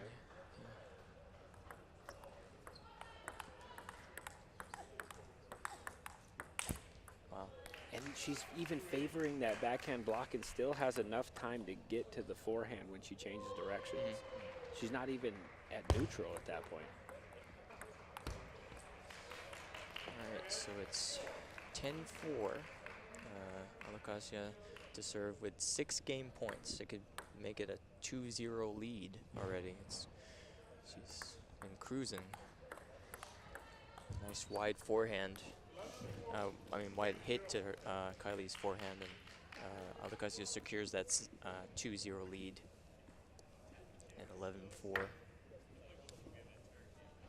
So what would you say that, Kylie's coach has to, like, what advice would you offer Kylie at this point? I mean, One, both of these girls are better than me, so my advice probably doesn't count. But I think the one thing I would try to do, it didn't look like Kylie was varying the spin much. So when you have someone that's as good as Alakasia at blocking, she wants you to give her pace. She wants you to give her something that has rhythm, and she's going to dictate the angles, and she's going to make you run all around the table. Now, if you can slow the ball down with more spin and go, fast to slow or spin and less spin, right, and force her to not be able to trust her blocking, if you don't go for maximum spin, you go for a little less, maybe the block goes in the net. Right. If you go for a harder, fast-paced shot and then maybe take some off it with a low flight, like or a heavy spin, maybe the block floats off the table, right? right. So I would say variation of spin is probably the first thing I would try. Let's see if through ESP you've transmitted that knowledge to Kylie. So this is the 3rd game. Wow. So you see how fast she's Yeah, hitting? she's doing like that same pace It's a each very time. good rhythm for Alakasia to play with. Right, you're exactly right. Yeah. So it's hard to beat a blocker that way. Yeah. Because you're having I'm to a blocker. move so much. Right? He's like, I know all about it. Yeah. I was telling, Willie Leparulo in the last one about that, like where if someone slow loops, heavy spin to me, that messes me up because I'm not used to that amount, and if they vary, just like you're saying, that messes the rhythm of a blocker. So now it's 2-0. So maybe we should have just asked you what you would have preferred someone played you. Or you're trying to avoid, like, as long as they don't do this, then I'm happy. Yeah. Then you know what the strategy needs to be. Right.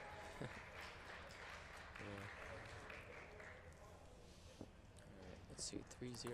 I would suggest a timeout at this point. This would be a perfect time, and you're going on your 3rd Oh, game. there's the best of timeout. I just 5. saw the call. Perfect. On cue. So I think whatever the first strategy was isn't working. Maybe she was trying to vary the positioning and change there to take wider angles or hit her elbow. But I mean, like we were saying, she has that kind of almost backhand dominant neutral position where she's showing a little bit of the backhand rather than being split right down the middle between backhand and forehand. So she wants to block. It looks like she's signaling to her opponent, I want to block. So it's going to be hard to hit her middle because she's already in a blocking, position. So yeah, I'm imagining, or maybe if she's going to block, you want to try and be a little less tricky about changing angles and going wide, and try to play more like, okay, I'm going to do my forehand against your forehand block, or I'm going to hit down the line to your backhand block, and when you cross over to my backhand, I'm still going to your backhand. Like, and then find a way to get her to stay stationary in the backhand corner, and then when you get the best ball, switch directions to the forehand when she doesn't expect it. Rather than if you're moving all around, she's looking to move all around, and she's telling herself, oh, just have good footwork and we can block this. Yeah, there's the blocking still. Oh. Yeah, it looked like Kylie got pushed back a little and tried to do like the same loop with the same maybe trajectory or arc, Yeah. and then it went right into the I net. mean, those were clean strokes. Yeah. Though, and Alakasha is just Yeah, dominating. 6-0. Wow. Yeah. and sometimes the cards just don't fall in your Yeah, favor too, right? Someone just has your number, and they could play again in a few months at a different tournament, Right. and that was beautiful. Beautiful but around the still net. back on. So in. That's an Whoa. awesome rally. This is just a master class in blocking, but at least Alakasha, she took that wide into the forehand, got away with the point there. Yeah. But she had to work for it so hard. Right. And Kylie had some great shots there. I mean, like it was like almost like an around the net Yes. loop. And if or- that's what yeah. it takes to win every point, like It's gonna be difficult.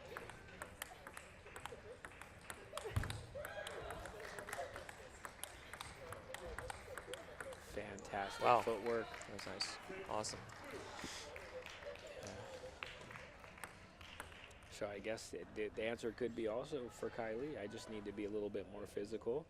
I need to move my feet more and play a little harder. And, and this is the outcome I'm going to get.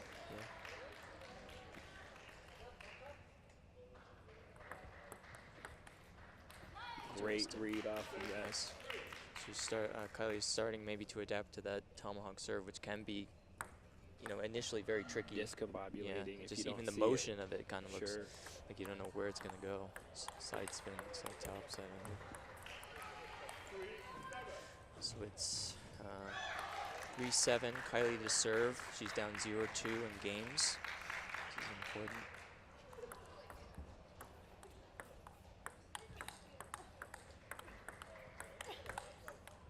She's fighting. And she pushed the initiative off. Here we go. Nice counter.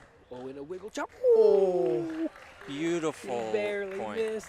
Yeah, that was wild. She It looked like a- initiated that. Kylie initiated that lob and then did a wiggle. Unfortunately, didn't get that point. Nice That was wide. Yeah. So the other thing too with blockers, they don't necessarily like going wide of the corners or wide. Oh yeah. Yeah. So that's true. she can target just a little bit outside. She's playing inside the corners, more like 80% to the middle of the table, rather than outside, of the corners and forcing your opponent to reach. Oh, that's a big point. Kylie needed that one. It's Alakasha is up 9-4 now. Yeah, because she really only has one more mistake left Right. to stay in this. It always seems to be those same. It's like a wide angle to Kylie. That was great footwork, but honestly, that ball lands, and she had opened up another shot wide into the backhand. 6 match of points for Alakasha. Alakasha. High toss serve. Oh, nice serve by she's still in Kylie. it? Was a high toss serve and wins that point outright after.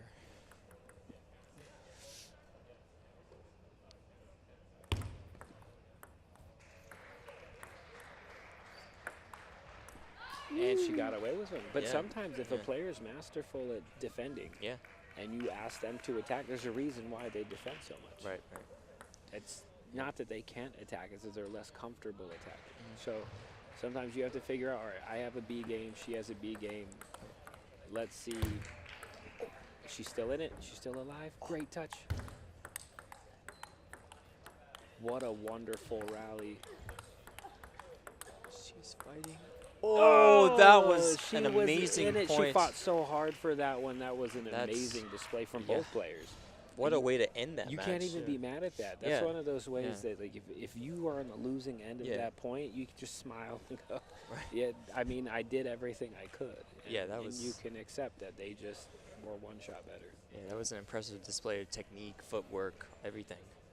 That might have And- been the best rally I've seen all Yeah. day, to be honest. So that gives NYU a 1-0 lead in the team match for women's teams right now.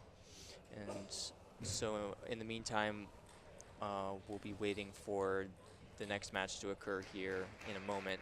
But turn your eyes to the next table because they're at 1-1 for that match. So plenty of action left on table one. We'll be All right, back with we'll you be in a few back. minutes. Yep.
right, and welcome back to the women's team's quarterfinal here in wonderful Eau Claire, Wisconsin.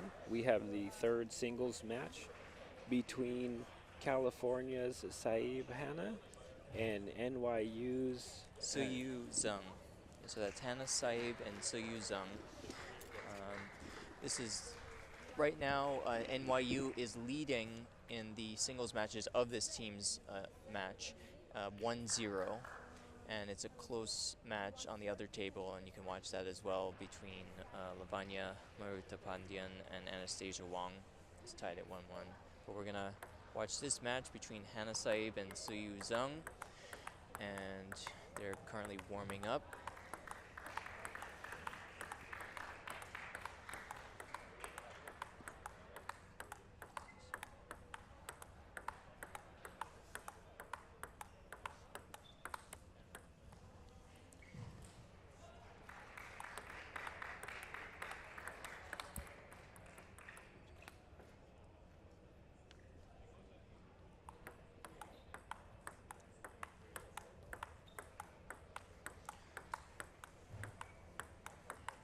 Players get to warm up for about 2 minutes and just warming up like the forehands, the backhands, just the technique, technique that they're going to be using within the game itself. Oh, interesting. We might have a chopper on our hands. Let's see. It looks like Hannah Saib is warming up with her forehand the full time, so she might have pips on the backhand. That could be very possible. Yeah.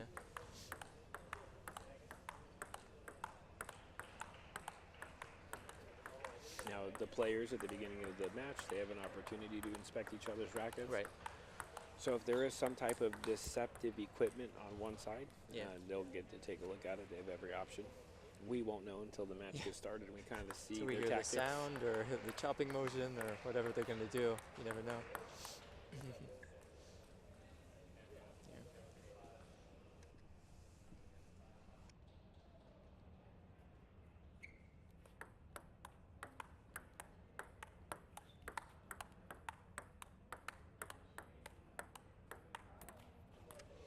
All right. Should be towards the end of this warm-up now. And yes, now the umpire has called it the time for the game to begin. Let's see. All right, Hannah to serve. Looks, yep, looks like a chopper. I called it. You called it, Mike. Yeah. All right, so looks like the black side of her rubber is either pips or most likely pips, but we'll see if it's like, yeah, so it's already causing some difficulties for Suyu Zhang of NYU, and Hannah is, okay, so Suyu is down 0-3 to serve, and she, Yeah, there's not a whole lot on that when you're watching the stroke right, from Hannah. It's very small, just carrying the ball over. There's not a lot of pace. There's not Right. a lot of spin. So CU's going to have to figure out how to kind of get in a little closer to account for the ball not coming out to her, and then just put a confident stroke on it. It looks like she finally got one on the board, so now it's 1-5 Suyu to You serve. See Hannah there practicing her chopping Yeah, stroke. always practice so that motion, yeah. it looks like she's planning on playing a chop-heavy game. Right. More of a classical defender style play. Yep.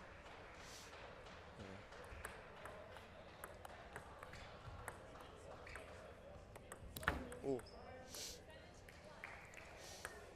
So you went in for that one, but missed the ball, and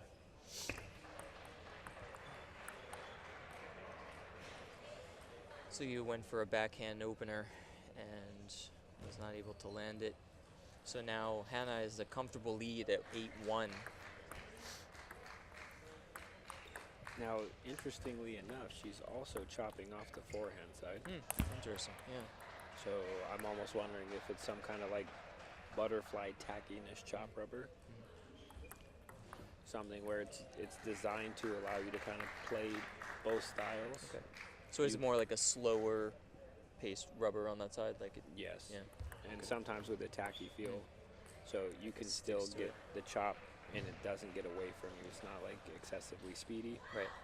And the ball will still float down with low pace, decent under, but you have the ability to attack with it. Right. But a two-sided attacker, a chopper, is kind of a slower paced game.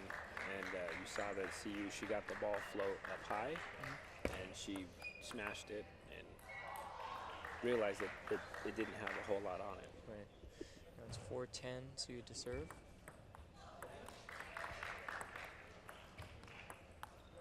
So one of the tricks here when playing with somebody that's chopping and or playing with like a deceptive style rubber, the more quality spin that you give them, you get more quality spin back. So we'll see if CU and Coach Gao have this discussion, and he kind of tells her, hey, look, let's try giving her a little bit of a dead ball or like a light under, light top. Right. And then if you get the ball high, then smash through it and try and play that. Because if she's constantly getting dead balls, she's not going to produce a lot on her own if she's not a more modern defense/attacker. Right. And that's where most choppers these days, like at the pro level, you're seeing more of a, I can chop off of one side and loop off the other, and or I'll twiddle and kind of chop and loop off of both. But what it looks like from Hannah, based on her practice strokes, chopping both sides, she likes being kind of just a defender, straight defender. She's going to let you make all the mistakes. So She's still even practicing her strokes right now. there you go. That's really interesting. You know, I mean, good, yeah. efficient Yeah, use of her sounds time. good. So she, Hannah clinched that first game 11-4. So the NYU player, Suyu Zhang, will have to really vary up her strategy, change it drastically to really get back into this. Nice. Oh.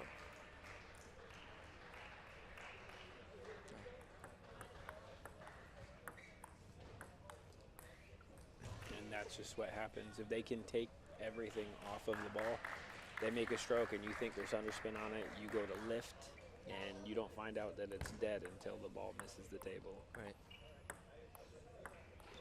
Ooh. Yeah. Just messes up the timing too, like for Suyu. Ah, it's interesting. Hannah just did a forehand serve. Pendulum. Nice rally. And that was much a good better point. there from Siu. One by Suyu.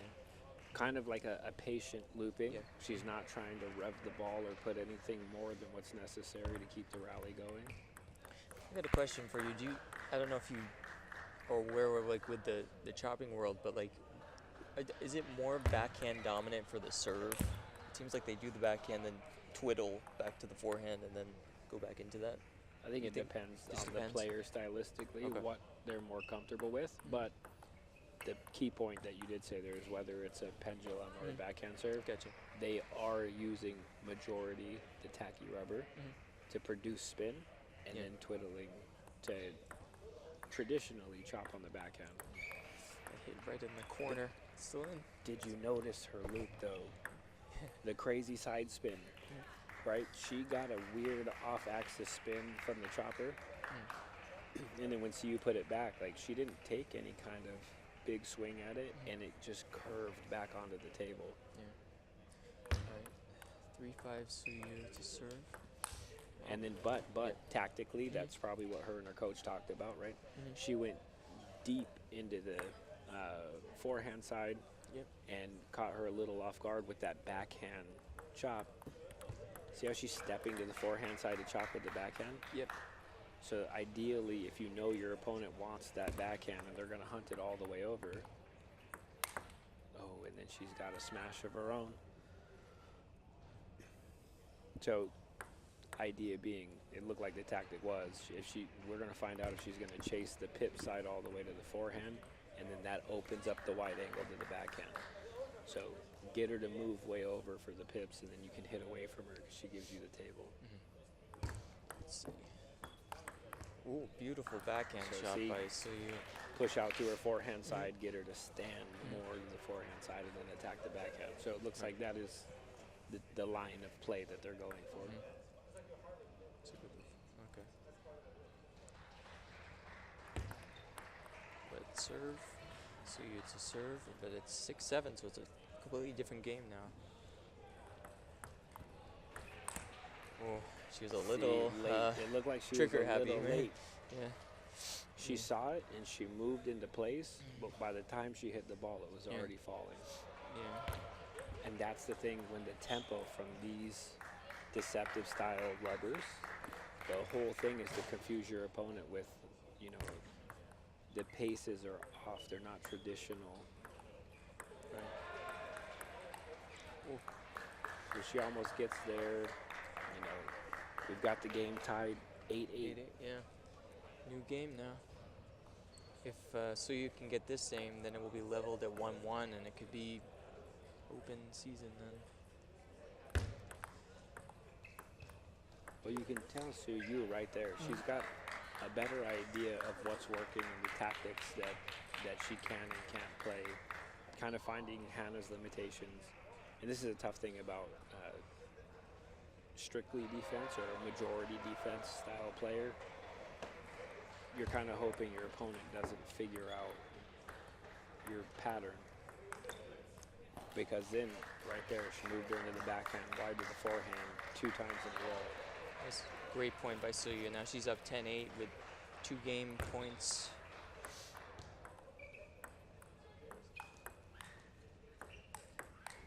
Nice smooth chops. Nice. That was I felt like that was the right shot, but like just rushed it a Again, little. so when she Yeah. turns around that corner, Yeah. she's just a little late Yeah. from this angle. It appears as the ball is falling right as she goes to smash. That was an important point. Oh. And then she had That's 2 to tight. close it out.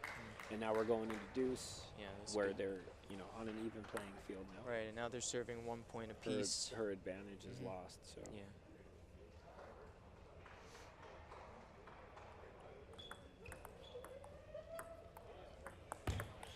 Nice. So right now, 3 times in a row Loops in to the the last few forehand. points. Yeah. Push her into the backhand side and then wide angle to One the angle, forehand. yeah. So Hannah to serve down 10-11 in the second game. Uses a forehand pendulum serve. Nice. Great job by Suyu to level the playing field at 1-1 in games. So now, yeah. What would you say that Hannah has to do? I think Hannah has to start attacking a little bit Okay. more. And not anything crazy. Don't just switch to all of a sudden, I'm just Right. going to change my Yeah. whole style to chop and attack. But when she least expects it, when CU is getting in a like aggressive stance and pace, maybe try blocking with the forehand or rolling instead of chopping. Because she's chop, chop, chop, chop. When CU gets more comfortable, you need to throw her timing off because she's getting used to your slow rhythm. Yeah. So now when you decide to take the tacky side and speed it up, she's already too close to the table now because the ball's coming in slow. So when you speed it up, she has to back off because you're going to hit it deep. And so if you can play her in and out like you're pulling a string and moving her in and out, that changes the dimension. She's already got used to the left and right motion, and she's gotten used to the depth. Yeah. So she's not varying with any type of added pace or attack. Like, she got a ball that was loose and smashed it and hit it for a winner, Hannah did. Yeah. And so maybe if she can kind of, just a couple of times, you lose 12-10, you attack 2 balls and win them both, you win 12-10. Right. So let's see if she goes to add in just sprinkles of attack into this next match. Oh. Oh, but that was. Okay.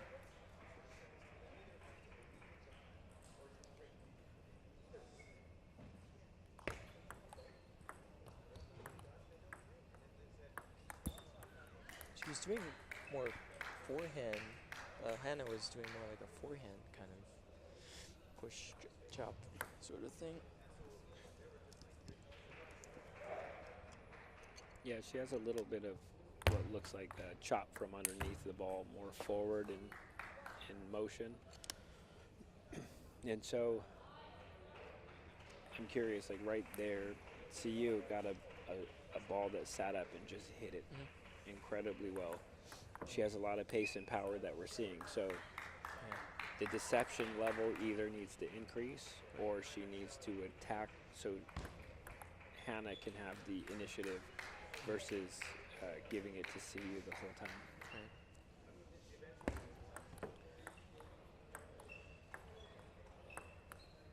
Just a quick update, folks.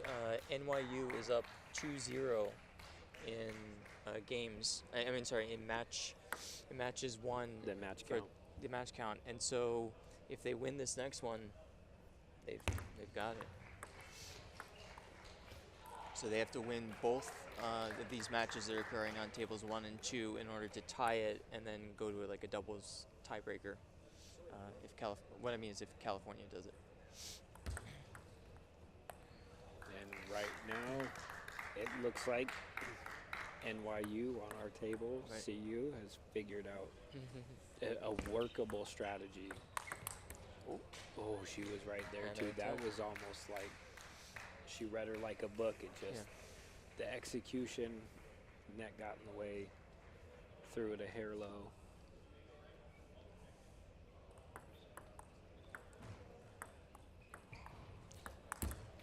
Looks like Hannah was varying up the serves now even more too. What were you gonna say? I was gonna say on a ball like that, she needed a little bit more brush. It wasn't sitting up high enough. Right. So now it's But tied she 5-5. wants to hit. Yeah. So you And need to Hannah serve 6-5. can't afford that. Because Hannah's game is about consistency. Right. So the more mistakes I would argue that Hannah makes is more penalizing, because the whole thing that Hannah's trying to create is CU making mistakes. So it's inevitable she's going to make a few mistakes along the way. Right. So she needs to keep fishing for the right touch and strategy until she finds it, whereas Hannah needs to be consistent, needs to not miss, and let CU beat herself, basically.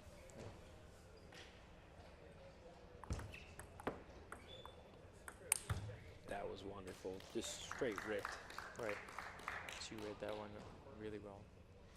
So I think the umpire should check that ball for cracks. that was quite a powerful shot.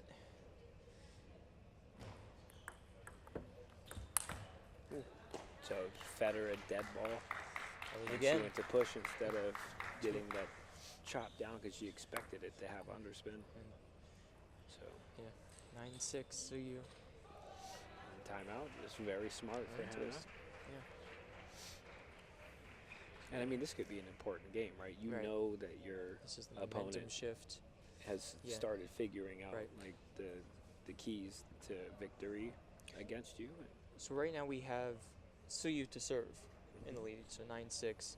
So for this situation, like, what would you suggest, like, Hannah do? You know, like, for the receive, like, would it just be just return with your pips and just try to miss? Well, the Do your return with rhythm? the pips and chopping hasn't been working. Yeah. So she almost has to go. There's a shot that long pips players can do. It's Mhm. almost like a strawberry for Okay. traditional smooth player. Right. And something like that even is like just enough of an off angle with pace, off the bounce, to force your opponent to panic or move quickly. Right now she's doing a very slow rhythmic pace, which Right. might be good for her comfortable or feeling comfortable doing the chopping, but she's giving CU all the time in the world to kind of, all right, just patient loops, patient. Oh, she's not standing there, hit away from her. Yeah.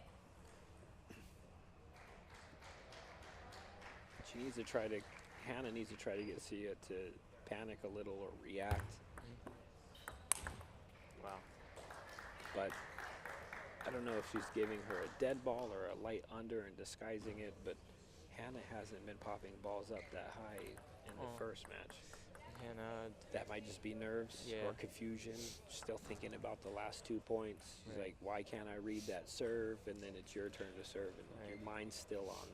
Yeah, Hannah served mistake. that into the net. So now it's Suyu up 2-1. She won that game 11-6. So Hannah really needs to change the strategy up to stay back in this. And she's used up her timeout as well, so. And just looking on the other table real fast, looks like, I believe NYU is up on that side as well, like 2 games to 0. So it's 1 game to 0 on the table 1. She just won 11.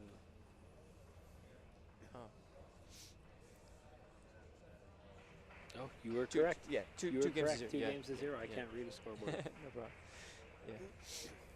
But yeah, so. I thought he had already flipped the game count. Right. So in the meantime, though, it's like these 2 matches are extremely important for California. They have to win these. They cannot lose either of Both these. players have to win. Yeah. The reverse sweep on that table. and Right. Hannah has to win the next 2 in a row here. Right. So it's a tall order. Not impossible, but No, the odds not not in impossible their at all. favor. Yeah. Let's see. So use the serve. And the thing, too, you can't stress the importance. Like, NYU has a huge asset when it comes to their coach. So it's like they have a 5th player. They have somebody that just so much intelligence strategically for this game. So that's a big help for them to maybe catch something you would have never thought of on your own. Right.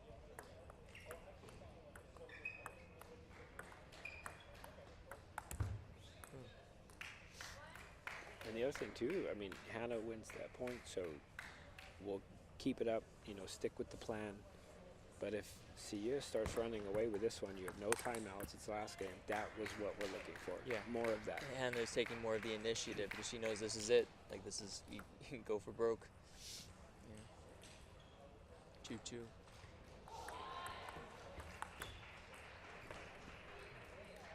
That was just a classy play, High level from Sia.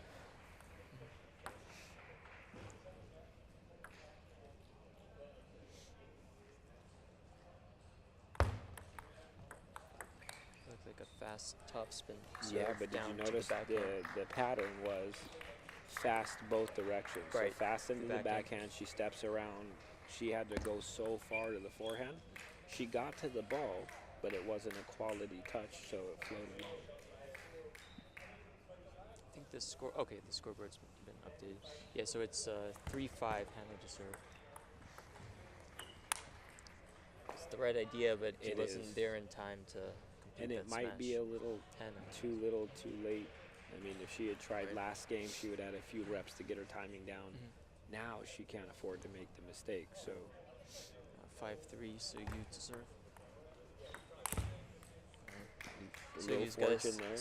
So you've got to stick to the strategy and be patient.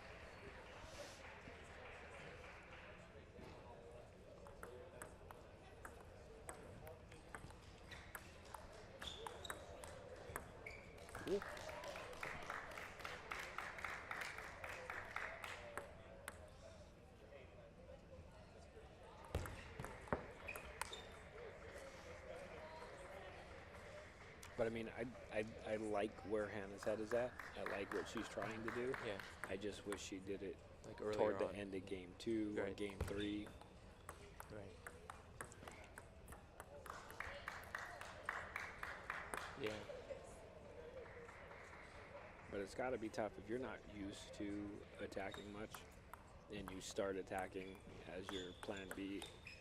The rhythm that she has for chopping, if you notice, is just very rhythmic. Yeah. It's not a lot of acceleration or jerky motions, but when it comes to attacking, you have to have a lot of acceleration there. Right. 8-5, so you to serve. It's hard to dabble in both worlds. Yeah. She's just so smooth on the chop. Looks like that might have caught the edge. I'm not sure. I mean, she's still in it though. Yeah. So Hannah to serve 6-8.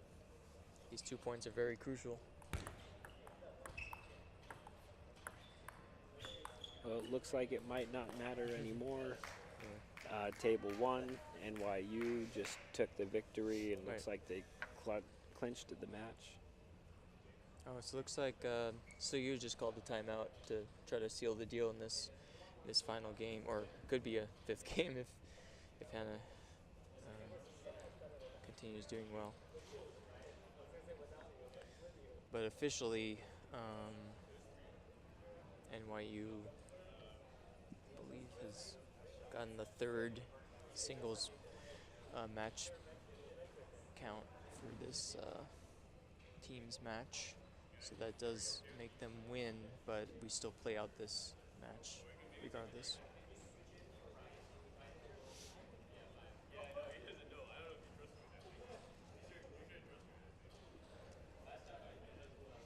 All right, both players are coming back a little bit early from the timeout. Ready to start. I mean, there's still something for Hannah to play for. Yeah. You have ratings. Right, At the end of the exactly. day, Yeah. your pride. I Yeah, mean, definitely. everybody here is a competitor. Nobody wants to just give up once the match is officially over, if your game is still going. Right, that's true.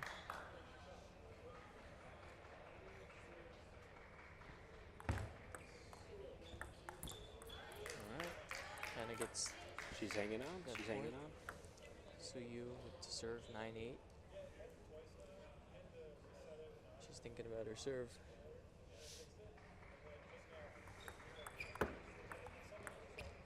Ooh, The pesky table got in the way. You heard a little bit of it's like a squeaky. clash there between the blade and the table. Yeah, so this is match point for Suyu. Hannah needs to save 2 match points. And unfortunately, it doesn't go Hannah's way, but Right. she fought hard. Yep, on ours. She was able to work through it and figure it out. And it's interesting. You can see the progression on the game score there and the count. Like Right. how Sia did it just a little bit better as she went on continuing to go. So Right. So with that, NYU clinches this women's team quarterfinal, beating California 4-0, and they advance on to the semis. And just tune in for more table tennis later. I'm Mike Riff. and I'm Logan Zimmerman. Have a great day.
Here we are, folks. We are at the 2024 College Table Tennis Championships.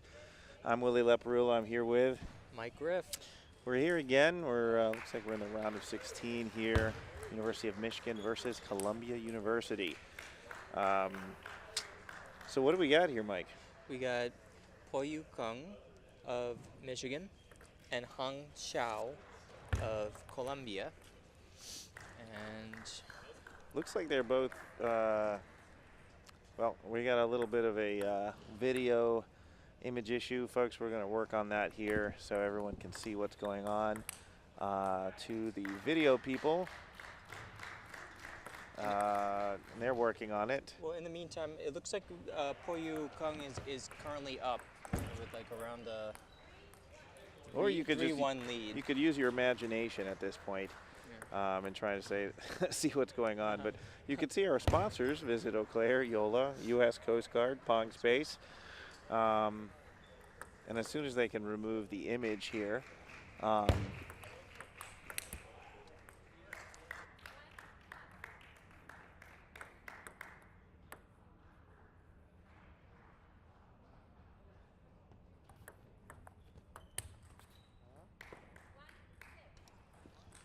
sorry about that, folks. We're working on that, and they're going to remove the image here so that we can see full action. And the action is quite nice.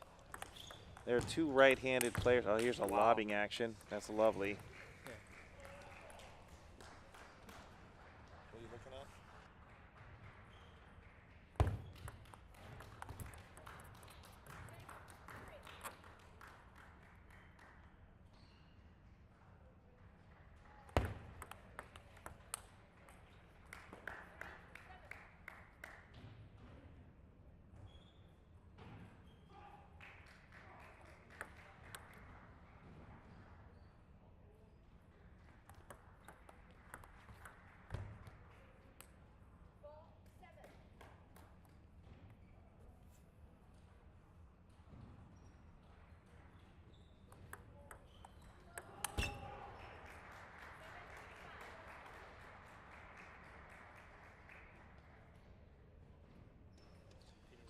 Sorry for the little interruption there. We're back here. And looks like we're having some difficulties with the scoring mechanism. It looks like the Michigan player is up 8-6.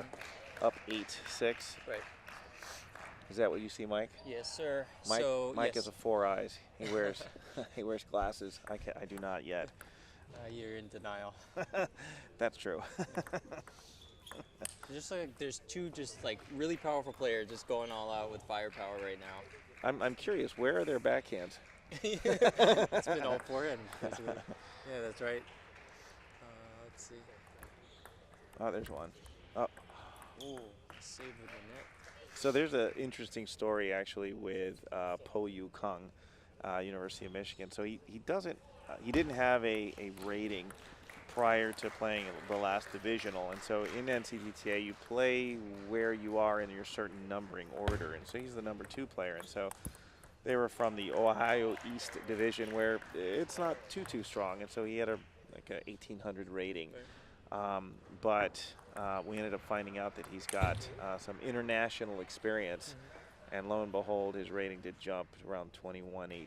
So very interesting set of circumstances that we have going on here. Just like that, he clinches the first game. So there's a quick coach's break.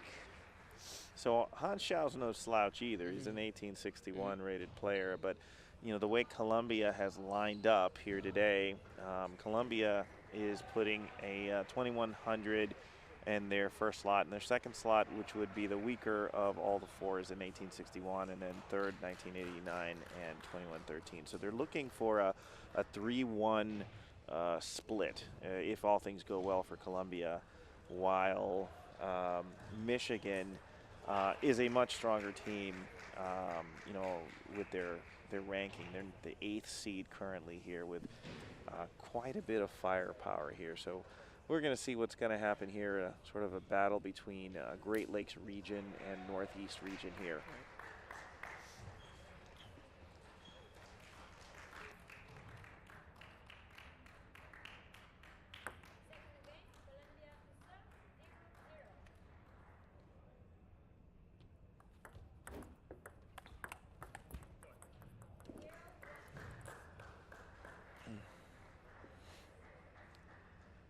we are. Oh, there's an errant backhand there. Han Xiao tried to go down the line. It was a nice idea, just the execution was lacking a little bit there.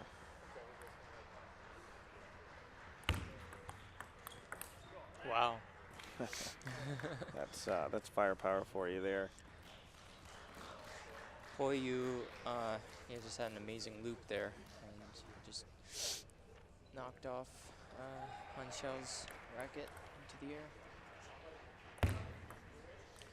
Looks like there's a call on the serve, so that's a warning from umpire scorekeeper Jorge Vanegas. So yeah, just to talk about who our officials are, we have Jorge Vanegas and Ning Cheng. Ning Cheng is out of the Houston area, actually. So, oh. It was like clipped the net and popped up, almost landed. Nice short serve and beautiful setup for a third ball attack by Han Xiao. Yeah, no, absolutely. Yeah, it was like a short to Poyu's wide forehand, and that was a great shot. So Columbia University, that was that 116th and Broadway in New York City? I think so, around there. Yeah. Uptown. Beautiful campus, if I recall correctly. Cool. So Poyu is up 7-1 now. So for those watching from their homes, you're wondering, is there a mercy rule in table tennis? There is not. Yeah, it's not the skunking 7-0 or whatever. 7-0, 8-11-1 or anything of that nature. But we all strive to beat them as badly as we can. But beating someone 11-0 is actually more difficult than one would think. Right. It's essentially making no mistakes. And there's one right there. So. So Po Yu Kung originally from Taiwan and Han Xiao from China.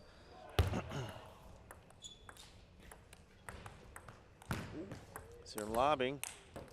Did he get that angle? No. Okay. It hit the bottom. That would have been incredible. Yeah. So University of Michigan, they're the 8th seed, playing here against the 17th seed in Columbia. Oh wow. Oh yes. Oh. See, I'm a big fan of lobbing. I want every point to be a lob. Yeah. Exhibition style. Oh yeah.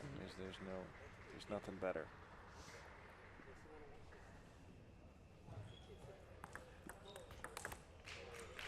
Han Xiao seems to be kind of rushing it a little with some of his No, you're attacks. absolutely right, and it's he's trying to predict this big forehand. Right. The rhythm is a little bit off.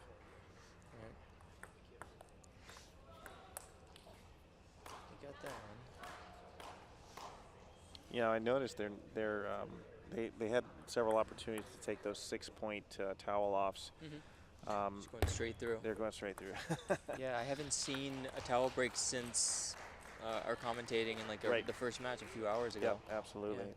Yeah. I kind of think to a certain extent is if you play and practice that way, and again, playing games is equivalent to practice. You have to practice the 6-point towel breaks and all of that sort. Also, I believe we were commentating on doubles matches. Yeah. So that was different strategy. You might want to talk with your companion or partner. Oh, are you kidding me? Did that hit? The umpires, the officials don't know. They're talking about it. Wow.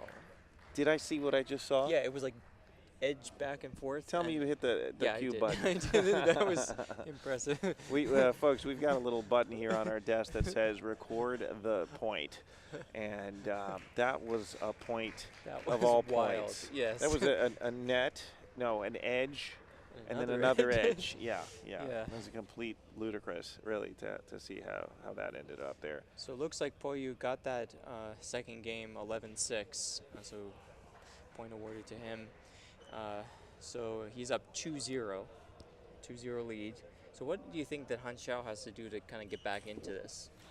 Yeah, you mentioned before in terms of his timing and how he's rushing it, and I think he's rushing because he knows that Kung is going to come with the kitchen sink, Right. and so he's got to get ahead of that ball. And, honestly, it starts with the serve. A lot of towards the very end, he was losing 8-2, 8-1, and he got up because he started doing complex underside spin serves. That was, I wouldn't say confusing Kung, but giving him something to think about. And I think Han Xiao needs to bring it, if you could understand that, like with an exclamation point. If he's got anything out there, Here it we needs to go. happen now. Poyu to serve. Yeah, so Again, so, he did that yeah. same very rushed shot. Yeah, yeah, and it's he's allowing Kung to open up, which is just not going to be a good thing. Yeah. He popped that one up. Yeah, so in table tennis at certain levels, the serves are really what makes the difference. And oh, backhand serve. I haven't seen this yet. Uh-oh. Oh, I like it. I like it. I like that one. Big fan of the lob. Yeah. Though I don't see Kung lobbing all that much here. He's much of an attacker as well. He's Yes. a very good attacker. A rushed backhand shot as well, and Han clips the net and it goes off the table. Past the table. So at this point, I would suggest a timeout for Han Xiao. Yeah. Yeah. Let's see if it happens. Well, this Yeah. coach of Columbia sitting in the corner is Jerome Vallar. Let me ask off camera if that's how we say his last name, so we're not butchering it.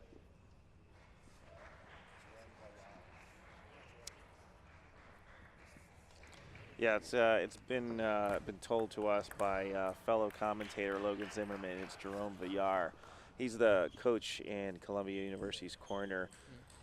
We know a little bit about him because he was coach of the year one year. He was coaching in the West Coast, actually. I think it was for UC San Diego, perhaps. Actually, Logan and him trained out of the Stellan Club there in San Diego. So maybe he's got some tricks up his sleeves here. Right now, Poyu is up 7-2, and Wash, you said you had a mistake on our roster. Already have the sheet printed. I think it's too late on that. Try. So Kung up 7-3 here.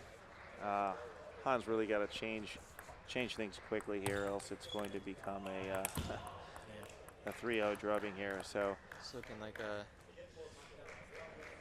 momentum is highly in the favor of Poyu at the moment. Yeah. Poyu to serve at 9-3. So this is a formatted team match, 4 singles, 1 double. Columbia versus Michigan. This is number 2 singles. Oh.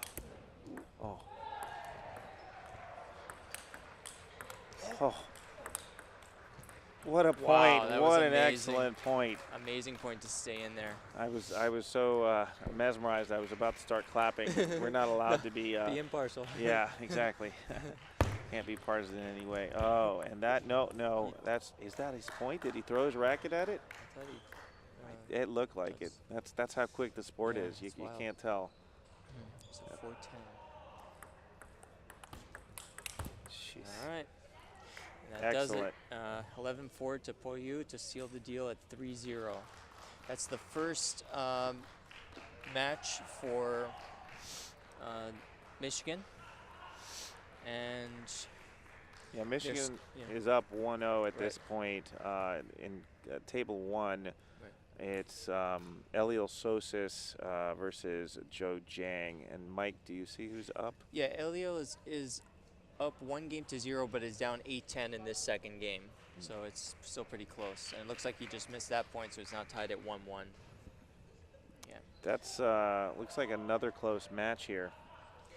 All right, so in a little bit, we'll have our next match for Michigan versus Columbia. Stay tuned.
but now it's crooked. Yeah, there's a middle thing here. Weird. Yeah, Okay. exactly. That is Other people have this one?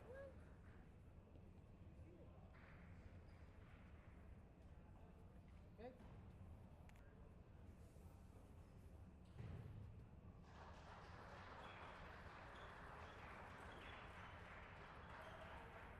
Take your weapons of mass destruction.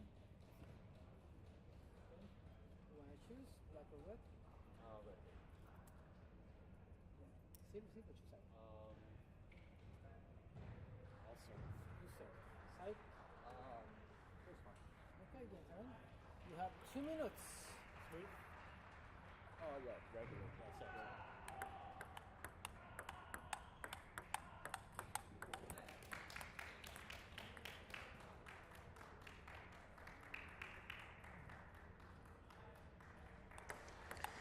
Welcome back, folks. We're watching the Coed team round of 16 with Michigan versus Columbia. I'm Mike Ref. We currently have the fourth singles on our table, and it is Alexander Tsai of Michigan and Zeri Chan of Columbia. So they're just warming up right now, getting ready to start soon. Looks like they're both two standard right hand shake hand players. Just combined pen hold and shake hand. But yeah, so we'll see how it all plays out shortly.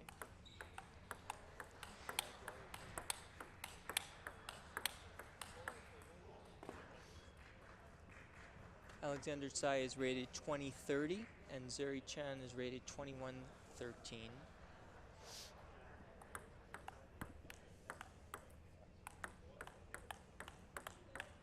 And currently Michigan is up 1 match to 0, so they're leading right now.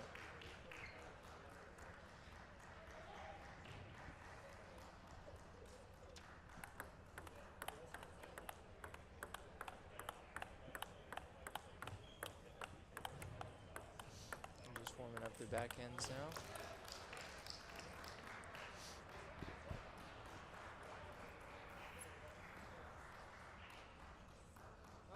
And it's time to start. Here we go.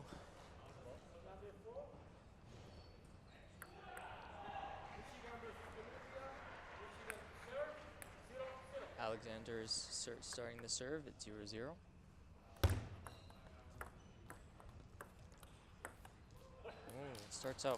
Alexander starts off with very controlled play. Had like a couple pushes and then a nice heavy spin loop to seal that point. 1-0 Alexander. Missed. So now it's 1-1 Zeri to serve.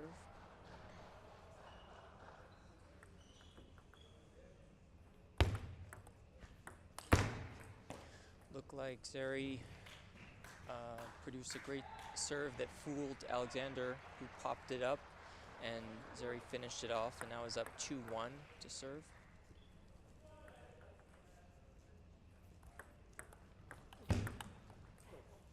Both these players look like they have a nice, kind of like a spinny loop. That's really a valuable asset to both their games. At least with the forehand side, I haven't seen many backhand shots just yet, but they're just testing each other out in this first game.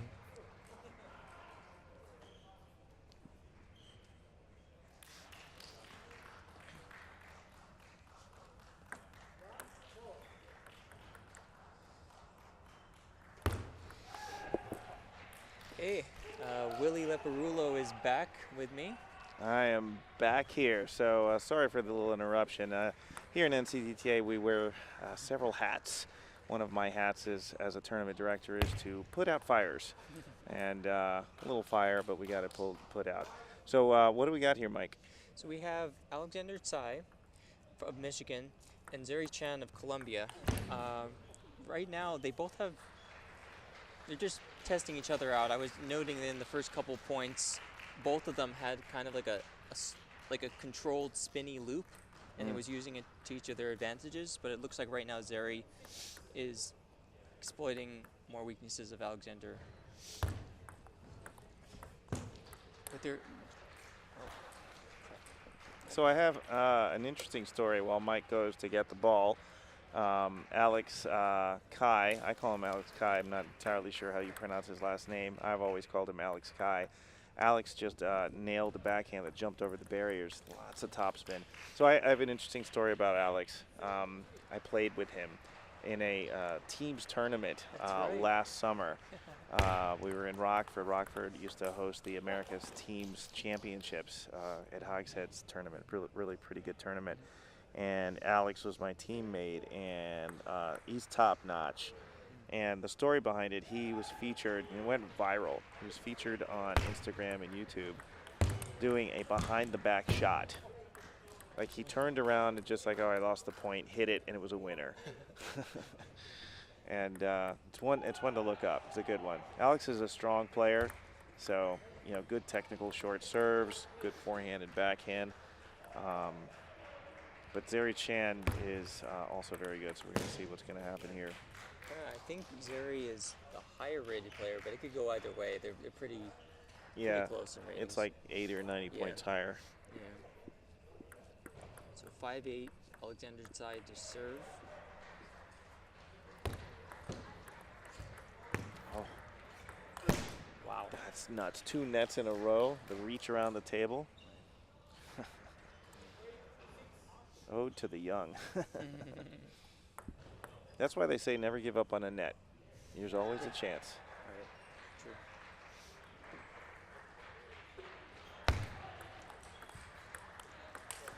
Wow. So for me, one of the interesting shots here, I mean, obviously other than the forehand bomb that we saw there, but Alex moved over. In table tennis currently, you serve short to the forehand, you see these players move over and do this banana flip. Alex has been doing that quite a bit, leading with, Just gonna say that was an awesome push, that Alexander just did. He pushed it all the way into Zeri's wide forehand, and Zeri was out of position. Completely. 7-9 Alexander to serve.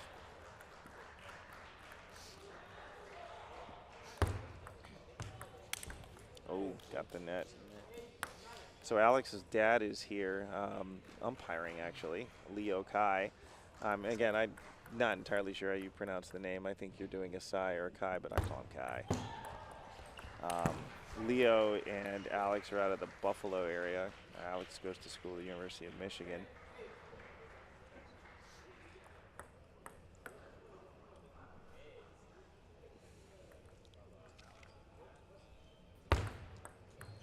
Ooh. Beautiful short serve, and Zeri gets that first game 1-0 at 11-8. So it says here in our demographic tournament booklet, Zeri Chan is a computer science major from Singapore. A lot of Asian countries that are here at the championships. We did a presser recently about the different countries represented and ethnicities, and really it's like a mini United Nations, if I may say along those lines. This is part of the reason why I love this event, literally, to be able to hear, anywhere from Chinese, Japanese, Portuguese. It almost feels like you're in another place. And we're right here in Eau Claire, Wisconsin. So for anyone listening to this broadcast and you're curious about this event, today is Friday, but we're here Saturday and Sunday. If you got something that you want to check out, check us out here at the McPhee Gymnasium here at the University of Wisconsin, Eau Claire. So we've got Columbia up 1-0 here, back at the table. Never realized how tall Alex was until I saw him from here. My God. What is he, 7 foot? No. But close. Well, there's something to say about table tennis. There's a lot of people that say, oh, why do you have to have those strong quads? Well, take a look at Alex. He's like 6'4", and look how low he's getting. Yeah, definitely. It's the second ball that's escaped the barriers and the court. And this is the crazy part here. The courts are humongous, right? We fit 300 people earlier on this court for an opening athlete ceremony, and yet sometimes the ball just has a way. That's a great thing about to also talk about maybe the difference even between table tennis and ping pong, because it's like, you know, table tennis, you could hit it as high up as like 20 feet in the air, comes down, do another shot, maybe 20 feet back. Yep. Just keep going. I mean, that's a good designation. I mean, let's be honest, ping pong and table tennis are very similar, same table, similar nets and so forth. They go to 21, we go to 11, but still, you know, the table tennis is the big nomer of it because it's tennis on a table. Yeah. That's why they need the space, whereas ping pong is, yeah, you may not need that much space there. Yeah. All right, right now it's tied 2-2 with Zeri to serve. Jeez. The torque, the body movement, Great. OMG. Yeah. Great third ball attack by Zeri. His serve set him up for that one. 3-2, Zeri with the lead.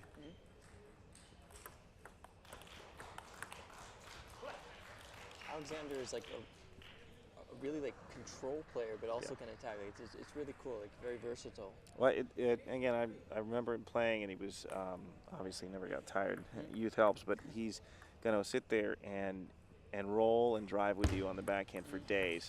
He has no issue with it. And then when the forehand opens up, watch out. It's a very simple, but It's very smooth. yeah. Very smooth.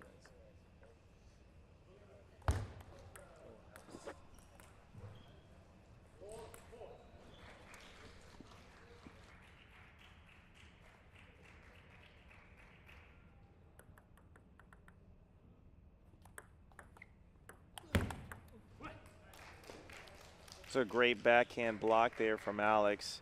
Now he's hanging in there. I mean, again, Zeri's looking like he's a little gamesmanship in the corner here while he ties his shoe till he gets to the table.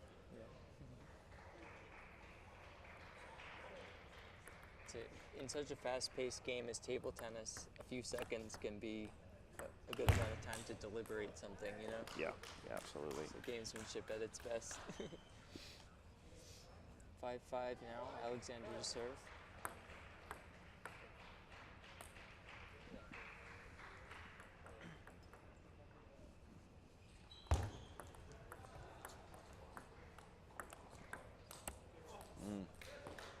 You know, if we could take a look at a slow-mo of Alex's loops and how low he gets, for anyone out there wondering, how can I get more spin on the loops? Watch this person get low when he loops. That is it right there. Serve, too.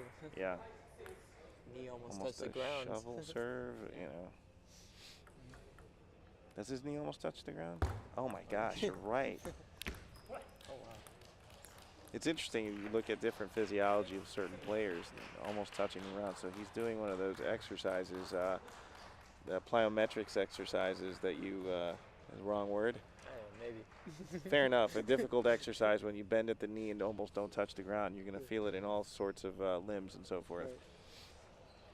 So we're tied 6-6. Oh, awesome forehand loop by Zeri to Alexander's wide forehand, winning that point. You know, and 7-6. honestly, there, I don't think Zeri was fooled at all. He was expecting it just because he was fooled when they had switched sides before.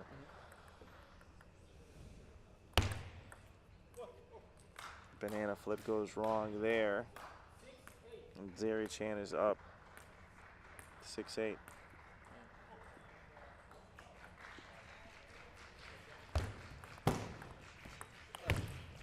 He's up. Oh.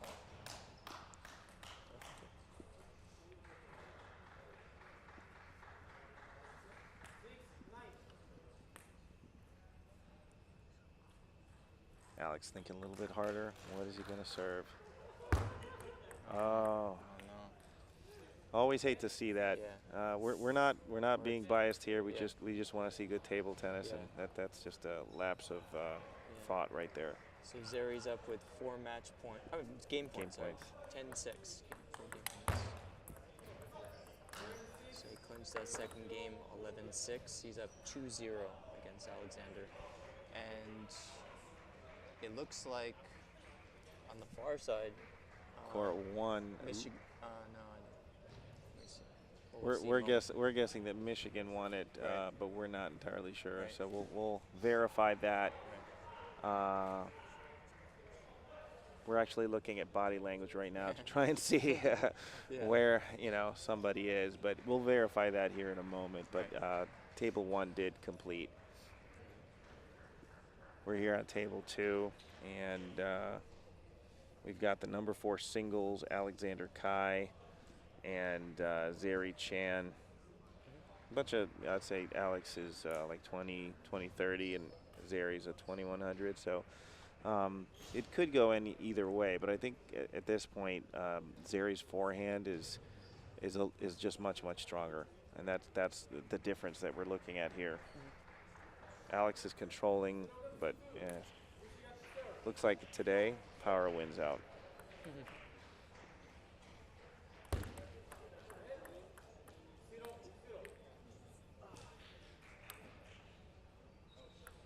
I think it's amazing. We're hearing the bounce of the ball. Kudos to the video production crew, the microphones that we have on the table. Yeah. So the folks at home, you guys can hear the bounce of the table, the exhale of the players as they bend over to pick up a ball. It's late. We've been here since 9 in the morning, some of us earlier.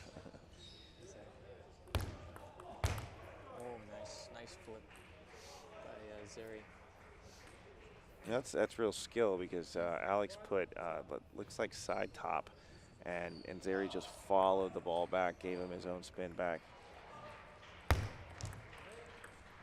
He leaped up. Zeri leapt up when he did that serve. Yeah, I think was that extra action just to make him think twice? Yeah. Maybe. Wow. So this is always interesting to me, and it's something that I do as well. The stomping after you hit, it's conceal the sound. conceal the sound of the contact of the and, ball. like, for the Yep, spin. exactly. Yeah. Oh gosh.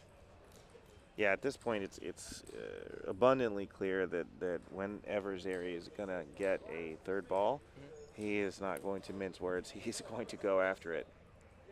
I would suggest a timeout at this point if Yeah. Alexander won't lose this next point. Yeah. Yeah.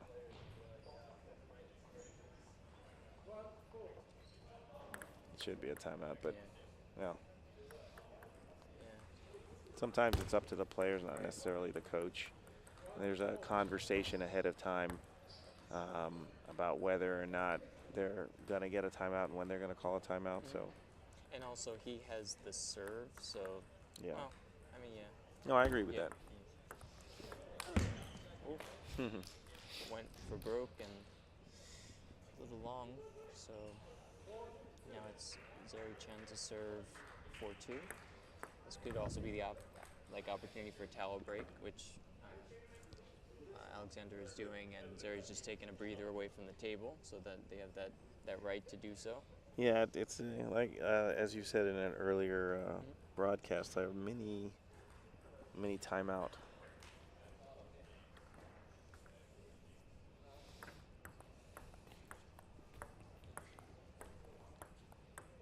That was an interesting point. Let's just push to each other and have some indecision, essentially. War of attrition. Let's see what's our series. Wow. Did you notice how Alexander was, like, he was kind of scooping and really close to his side? Yeah, with those loops. It's 3-5. Alexander just served. Looks like they updated the score. Michigan is up 2-0 on Columbia. So Sosas did win. So Columbia needs this match, and it is in the favor of Zeri at the moment, so it's looking good, at least for now. Well, the number 3 singles happening on table 1. It's Yilin Dung and Jerome Bayar. Yeah.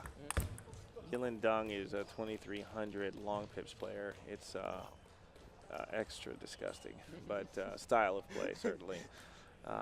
Certainly not Dung, but yeah, the style of play is just something out of nightmares. He's very good. Oh, that looked like a wiggle. Yeah, very impressive. Too bad he didn't get it on. Yeah. So now it's 7-5. He went for broke again, Zeri, but tried to do a inside out. It seems that short angled backhand, he doesn't seem to want a backhand at all. He says, I'm going to take that forehand and I'm going to deposit it, win or lose there.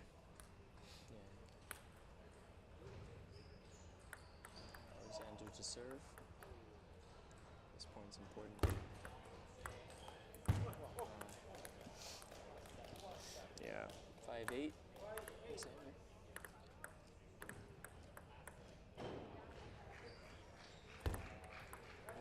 Look at that spin.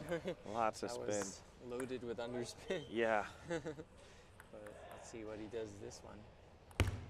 It's a little bit tough. Like Could have been dead or side. It was definitely a different serve. It came across left to right on the ball. You do have better eyes than me. I mean, maybe at this point, I'm blinded by my lack of sleep. Yeah, we here at NCTTA, we're a little bit crazy. We love the sport. We love NCTTA. We don't get much sleep in these times for the championships, but it's all for the student athlete. Exactly. All right, so Zeri is up with 4 match points at 10-6. Alexander just serves, so these the rest of these points are important for Alexander. Yep. Oh. Another let's. What's he gonna do now? I mean, after a let serve like that, you think he's gonna go back to the well? I think he goes the same way. And he did not. He got that one. He did. It was a half Nice. long. Yeah, absolutely. 7-10. Is he? Oh, I thought he was. Oh, gamesmanship again. Maybe. Yeah. Yeah, because it's 7-10. It's not like a towel break. Oh. And there it is. Yeah. Zeri gets the game and the match, and he, gets a point back here for his team, Columbia. Columbia is down now only 2-1, and so we got on table 1, and we'll turn it over to our commentators on table 1 here in a second here, but it could go to doubles, essentially if the Columbia player beats the long pitch player, we could have a doubles match. But we're gonna head off for right now, so if you wanna switch over to table 1, our commentators there are Joe Wells and Justin D'Antonio. But I'm Willie Leporullo, and Mike Ruff. And we're saying goodbye for now. Take care.